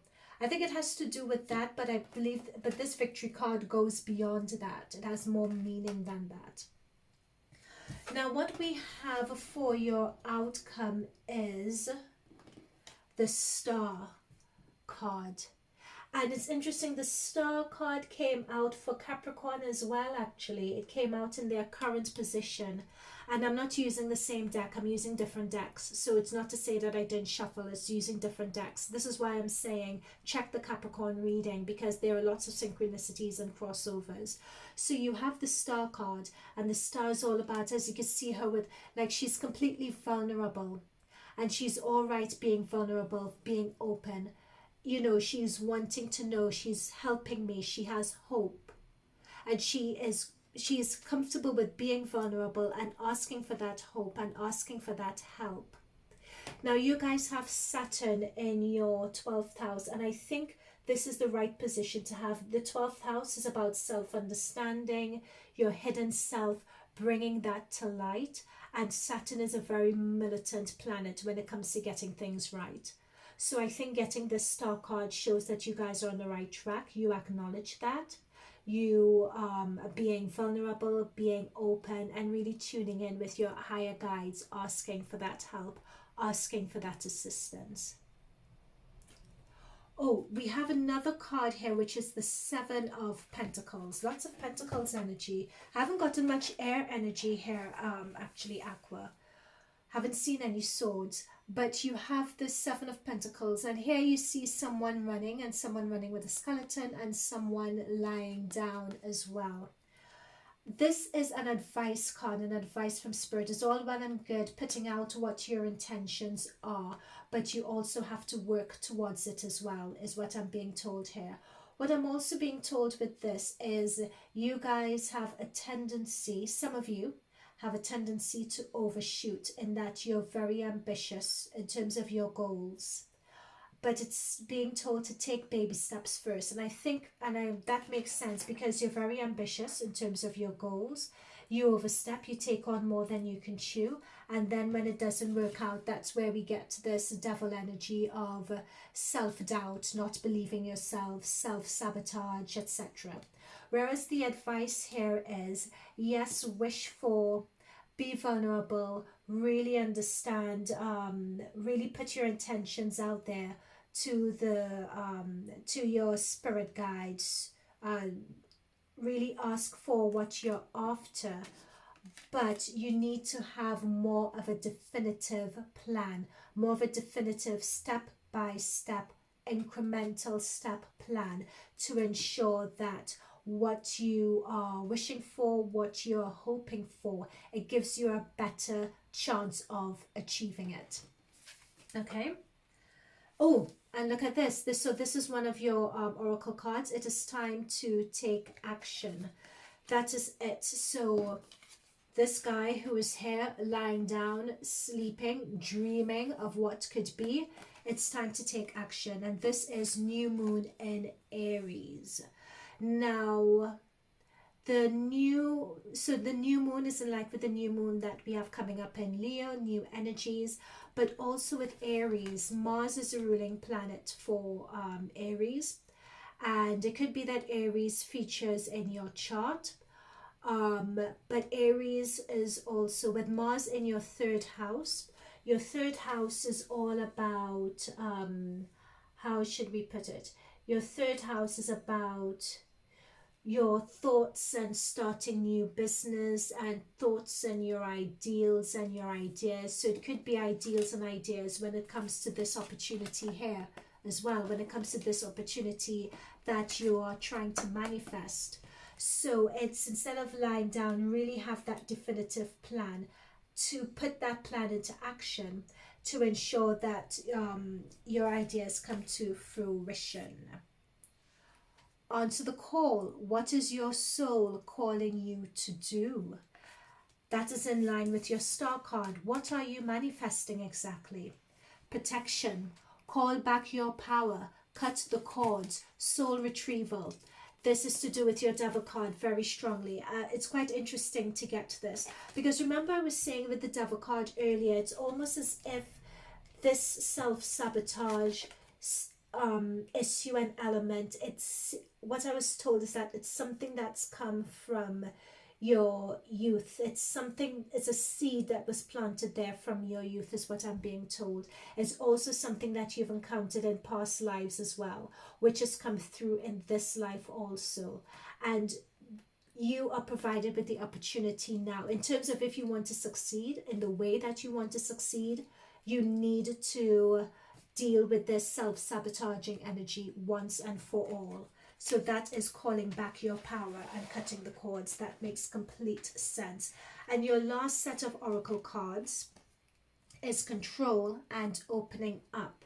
Opening up, I think, is quite apt with the star card, being vulnerable and asking for what exactly it is that you want. Notice the light just above your crown chakra, tuning into your higher self and opening up to those around you as well, and not being afraid to ask for help. That's coming through quite strongly. not being afraid to ask for help and accepting help as well, because that is going to help you with the action. Many times we think we could do things on our own, but we do need the help to co-create with other people and to co-create with your guides as well. Ask your guides for help. Control. Are you over controlling with things and with relationships? Does that come through for you? I would leave that as a hanging question for you guys to reflect on. Aqua, thank you so much for tuning in and supporting the channel. If this resonates with you, please leave a comment down below and do subscribe as well, because I'll be coming out shortly with the September monthly reading, and in that reading it would be good for us to see how these energies further manifest and transfer into later months. All right, so Aqua, I am wishing you all the best. Overall, this is really, really positive. It's really positive stuff when you could look at your past lives issues and know that you're going to be getting that guidance in terms of cutting the cord and releasing that negativity from your shadow side. That's really, really positive indeed. Not to mention your victory. All right. So Aqua, I am going to leave it there, and I'm wishing you guys all the best for the new moon in Leo. All right, guys. Enjoy and bye for now. Pisces, welcome to your mid-August general reading check in. I hope you guys are well. So what we're doing here, this is just a very quick reading, just to it's the middle of the month. We're just tuning in to our guides, just finding out whether they have any more messages for us, and it also gives us the opportunity to just see what energy is currently around our current situation, and we'll do that by addressing main themes and seeing whether those themes resonate with what's going on in our day-to-day lives. Once again, it is a collective. There are many of you, so if it doesn't resonate, don't force it. It's quite all right. Look at one of your other planet placements through the timestamps below. So we'll also be doing this reading in light of the new moon in Leo, and that new moon will be coming up in 2 to 3 days time, as per me recording it on this particular day. And your new moon, Pisces, is going to be in your 6th house. And your 6th house is that of work, day-to-day work, and it's also your house of health as well. So the new moon brings in the start of something new vitality. It's also going to be there for Sun and Mercury as well. So think of it as being very illuminating and being a very healing experience for you. So let's dive right in. I shuffled the cards, took out the jumpers from the deck. We have the tarot cards, and we also have oracle cards that would be providing further advice for us from your guides. So let's get started. So in terms of the current energy you have, or the current person that's around you at the moment, we have the Queen of Wands. So this could be an Aries, Leo, Sagittarius, or it could be you, and it could represent you being, very strong, very assertive. You look at someone who is in control and being told that you're someone who knows their truth and who is standing in your truth at the moment, and you have nothing to hide. That's coming through really strongly, especially the truth as it pertains to a situation that's, I think what I'm being told is big or out of control is what's coming through for me. What's crossing you is the 8 of Wands. So 8 of Wands talk about messages and information that you'd expect to receive, that you'd expect to come into you thick and fast. And what also came out as well was the Hierophant and the Moon. So the moon always talks about, things being obscured, things not being what they seem. So it could be things are not being seen, but it's almost as if that's the situation and the energy around you. However, you know your truth. And it's as if there is some higher adjudicator or some higher body that's going to come in and give a ruling or give a decree. And it could be that that's what the wands are pertaining to in terms of information from this person, this higher power. So it could be a government, it could be a boss, it could be a controlling body. It's just, it could also represent for, yeah, that's what I'm getting in terms of that. Now, as the foundation, it's interesting because at the foundation and crown of your situation, so on either side of this energy, we have the Five of Swords and we have the Five of Cups. So it's quite interesting. So for one, there's an argument going on, people parting ways, and for another, there is a sense of disappointment about that actually happening. It's almost as if it's a relationship breakdown or a situation breakdown, so to speak. So it could be that this shows someone coming out trumps in terms of the argument. So this could very well be you coming out in the higher position in the argument, but the effect that it's had on you, yes, you may have gained, but it just seems that you've lost more, because we have 5 cups here, 3 are overturned and only 2 are upright. So it's a matter of, and you're just emotionally battered, bruised, betrayed, depressed. You can't even lift your head up to show your face, really. You're just covering yourself in black. That is a highly depressing card and situation. Yeah, but I'm just tuning in to see what else is coming through, because with the advice from Spirit here, we have 2 of Swords, and because it's in the advice position, this is saying that it's something that you don't want to see. There is something that you don't want to admit regarding this situation here. I'm being told that you guys are currently going through this right now. You're currently going through it at the moment.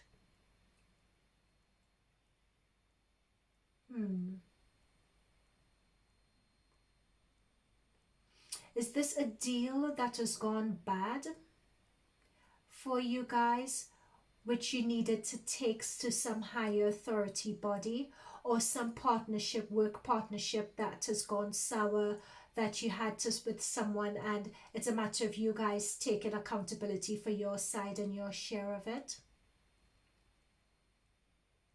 Or an issue with day-to-day work and something not going to plan? Those are just a number of the situations or scenarios that have come out, you know, that I'm being told of, at which these energies would apply. Some of you guys are in the thick of it right now. It's almost as if it's like not sliding doors, but in terms of the energy, for some of you guys, it's reaching a crescent and it's reaching a peak right now. And for others, it's waning. And what's really interesting is because for your outcome, you have 3 of Cups and you have the Pentacles. And this says to me that you guys are going to get a breakthrough, and the breakthrough is going to be happening in your favor. You're celebrating. The Ace is breakthroughs, and the 3 of Cups, as you can see, everyone's celebrating here. So if that's an answer that you guys were looking for your situation, well, that's your answer. Anytime you ask a question and you get a Pentacles card, the Pentacles card is always in favor of what you want. The only, not the Pentacles card, the Ace card, I beg your pardon. The Ace card is always in favor of what it is you actually want when you ask a question. The only Ace card that could go either way is the Ace of Swords. Really, you know? So there's a lot of really tough energy here, especially tough legal energy. It could even mean, you know, getting divorce papers through, getting legal papers through.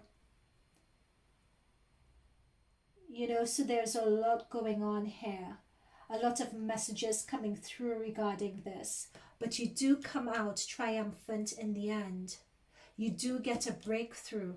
And this breakthrough means being able to start afresh, being able to put all this behind you. There we go, see? What are you clinging on to? The crumbling. So this crumbling is happening right now. So that is why we have the new start here, being able to put all this behind you. What are you clinging on to? What are you being sad and depressed about? This is going to go away soon. It's crumbling. The situation is crumbling. The answers you need are coming. Full moon in Gemini, if you guys have Gemini in your chart. Oh, and this came through for you as well. Show the world the real you. So you guys are getting answers, and that's what because we have, that's the thing, we have the 8 of Wands here, which is communication coming through for you. And you guys need the answers because things weren't being clear for you guys. So the answers are coming through from that higher authority body. You guys know that you guys have some element of truth and you're in the right. You are assertive. You are confident of your position. Yep, the answers are coming. You have 2 full moon cards. And full moons also represent a cycle or something coming to an end. So you go from new moon towards full moon. So full moons are representing endings of cycles. That's why you have this ace. Ace represents beginnings, and you have this for your outcome. Darkest fears is the next oracle card we have. And many times we could think of the worst when it comes to situations, but thinking of the worst doesn't benefit us whatsoever. Because when you think of the worst, you attract that negativity and you attract that darkness to you. In fact, let's just see what this darkest fears is all about so we can get some perspective. 133. Just one moment, guys. I'm just checking so I'm telling you guys the right thing.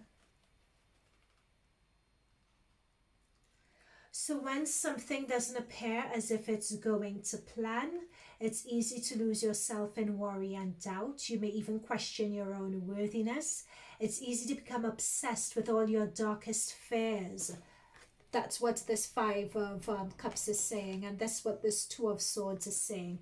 You're becoming obsessed with your darkest fears to the point where it becomes, don't let your anxieties paralyze you into a state of inaction. Dwelling on your worries only feeds them with energy, allowing them to consume and overshadow everything.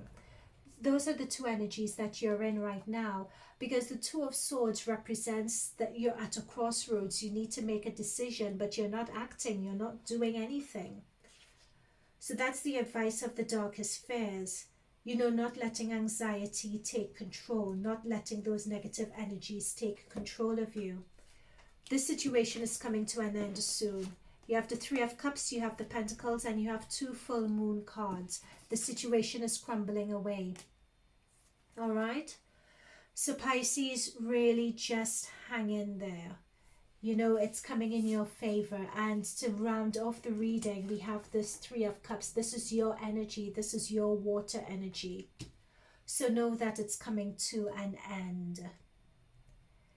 I hope this resonated with you, or at least elements of this resonated with you. Let me know in the comments box below. And if it did resonate, like to support us, to support the channel. And also subscribe, because there'll be more content in terms of more readings. I do monthly readings and I do mid-month check-in readings. And I'm going to start doing more pick-a-card readings and pick-a-card questions. So if you have any suggestions for pick-a-cards that you'd like to see, do let me know as well. All right? Okay, that's it from me, Pisces. Thank you so much once again. And I wish you all the best with this situation. Okay? Know that it's going to work out in your favor. All right? Don't worry. Bye for now.